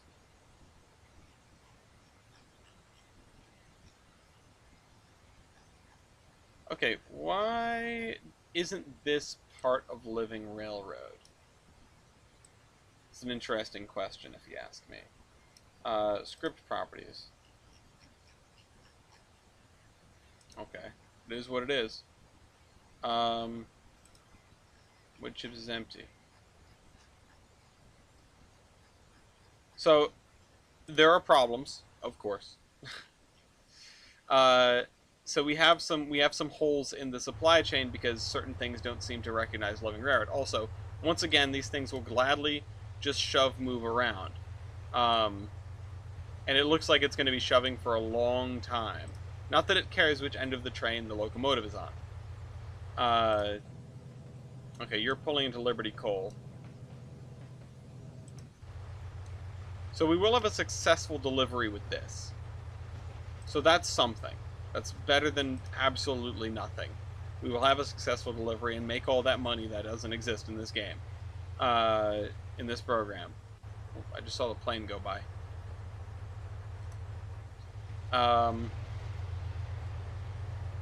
And we're going to accelerate back out up to track speed here. You are arriving at Liberty Coal. Oh, and see, that's... Okay. That's part of the reason. These things, the Living Railroad doesn't look at which track is which. You know? You cannot drop off oil on these tracks. You can't drop off diesel fuel for the coal mine on these tracks. You have to drop it over here. Living Railroad doesn't know that yet. Living Railroad doesn't understand the different locations. So that's part of the problem. And I would imagine there's a good chance that this train will pull into the sawmill on the wrong track. Um, Now, because it's just navigate to Jensen Sawmill North, not Jensen Sawmill North log pickup. Now, something I'm realizing here is that for the most part, these industries with multiple pickups and drop-offs only exist uh, in the old style industries. Everything else is done via multiple industries, and everything there has its own designation, and its commodities are assigned directly to it. So there's really not going to be a situation like this if you're doing things the right way and using multiple industries. Now, however, what this does mean is I need to go back into Tolbrand and replace all of the base industries with multiple industry copies of themselves, um, which on the one hand is very good because it means that I will have that direct control that I really need. On the other hand, it's just kind of a bummer. Um, and the industries, especially the intermediate industries, being able to just churn out whatever I ask of them, you know, infinity logs per day practically, or infinity, um, you know, loads of lumber a day. I mean, we can make an outrageous amount of production from one of these default industries. Um, but let's look at this. Let's see if it's going to pull into the right spot or not. It's going to come around here. It's going to pull over here, and then it's going to pull into. Okay, yeah, the correct side. But I'm going to imagine that's by chance because it's closer. Um, but it's okay. What I really want to know is what happens after that, especially because we have another set of cars that are ready to go somewhere else. Um, Actually, I should check to see. Oh, you know what? I should throw down some wood chips hoppers. Is what I should do, because that's a supply chain that I know is going to work. So let's jump back into Surveyor Classic for a second, and then actually let's pull open our pick list and get the wood chip gondola. 1, 2, 3, 4, 5, 6. I'll leave that there. Go back into drive session. Unpause. Okay, what's next? This guy's coming around the corners. I don't understand the purpose of the 3 right turns, but you know what? It is what it is. That's this railroad for you. That's this map. Where's the other train? Oh, he's done doing this. What is he doing now? Oh yeah, we can find out what he's going to do now. Is delivering diesel fuel from Liberty Refinery to the coal mine. Probably because he's still got these cars. And he's once again going to fail at doing so. But that's okay. We love him anyway. Actually, that brings about a good question, which is, when this thing is done, I would imagine what will happen is it's just going to turn around and do the same thing again. Which is great for industrial wasteland, but not really great for my understanding of this. At least the other train, when it finished its run, it figured out what it needed to do next, even if it's not actually capable of doing that thing.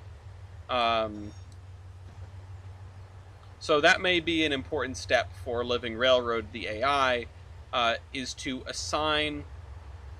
It looks to me like Living Railroad is really just going to take advantage of the AI system that already exists, which in some cases has problems, right?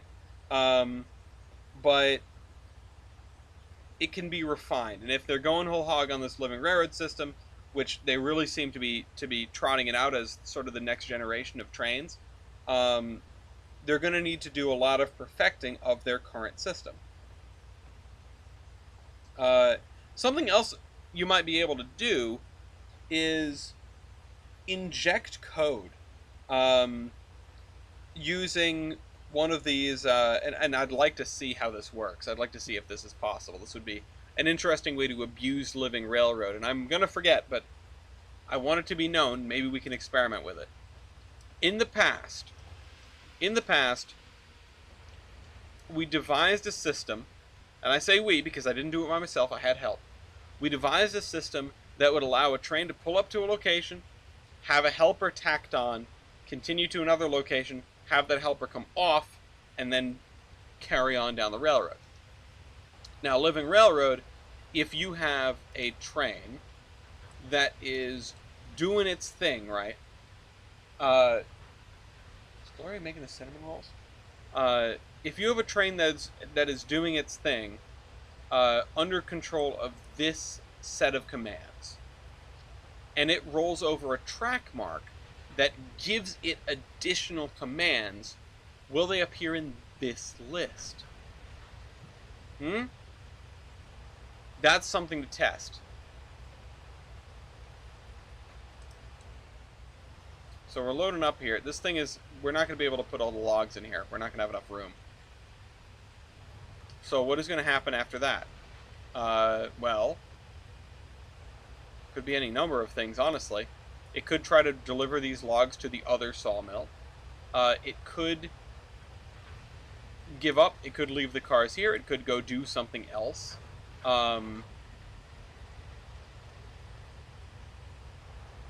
Let's see. It's only going to be able to put, I think, 7 of them into here. No, not even. It's going to be able to put 4 of them in. So it's going to have more than half a carload left. Oh, it didn't even unload them because it can't unload the whole car. That's really interesting. So now this thing is available for dispatch, and now it's going to deliver logs to Jensen Sawmill South. Okay, that's cool. It looked at what it had, and it said, now I can do this. So it's going to back out, and then it's going to pull forward. Okay, not bad. The other one, yeah, it's still doing the same thing. You can't load over there, buddy. It's a lost cause. Again, it's only working here because it happened to pull into the right place. If this was done with multiple industries, it would be much more foolproof. And by foolproof, I mean specifically the automatic scheduler. That is the fool. So I can anticipate what's going to happen here. In all likelihood, what's going to happen is, the log storage is full. No industries require armor awaiting pick of wood chips. Yeah. So while the log storage is full, it's not going to request more logs, and this is probably going to run another load of logs. After that, who knows what happens. But I wonder if we can, in fact, artificially inject code into what these trains are trying to do. And doing that, if that's possible, doing that might allow us to get a lot more distance out of this than the equivalent. A lot more distance out of the automatic schedule in the automatic scheduler in its current form than we otherwise would be able to. What I'm thinking is, say you have a train working in a yard, and working in a yard is really loose. It's only going to just pick up a cut of cars and go somewhere.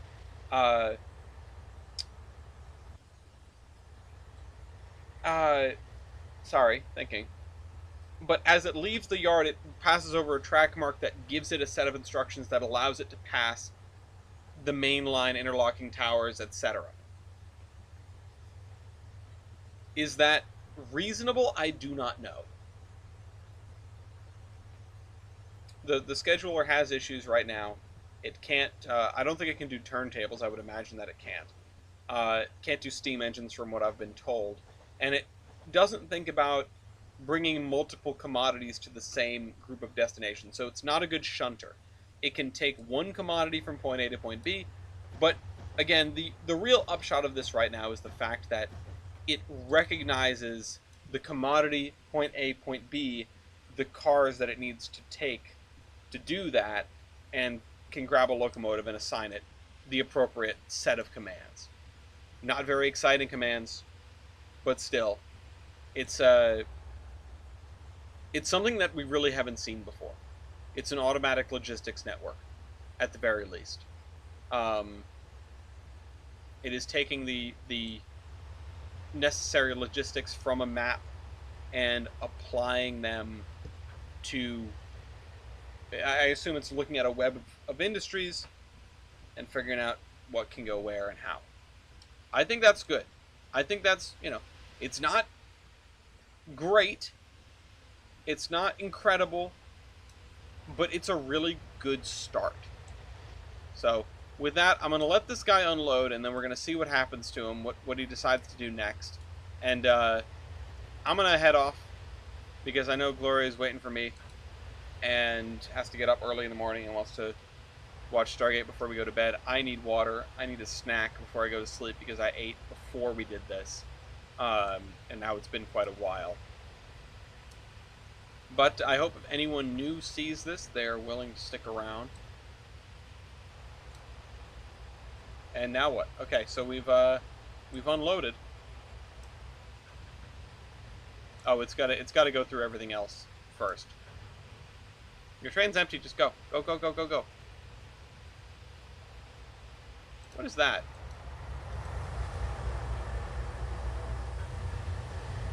Why are we smoking? Why is it coming out of the bottom of the locomotive? Has it always been like that? Oh, there we go. Oh, it's because of the interaction with the thing.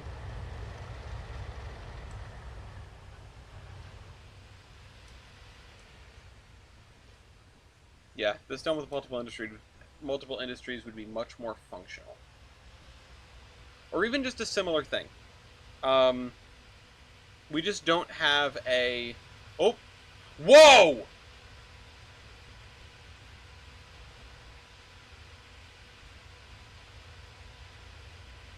Everyone saw that, right?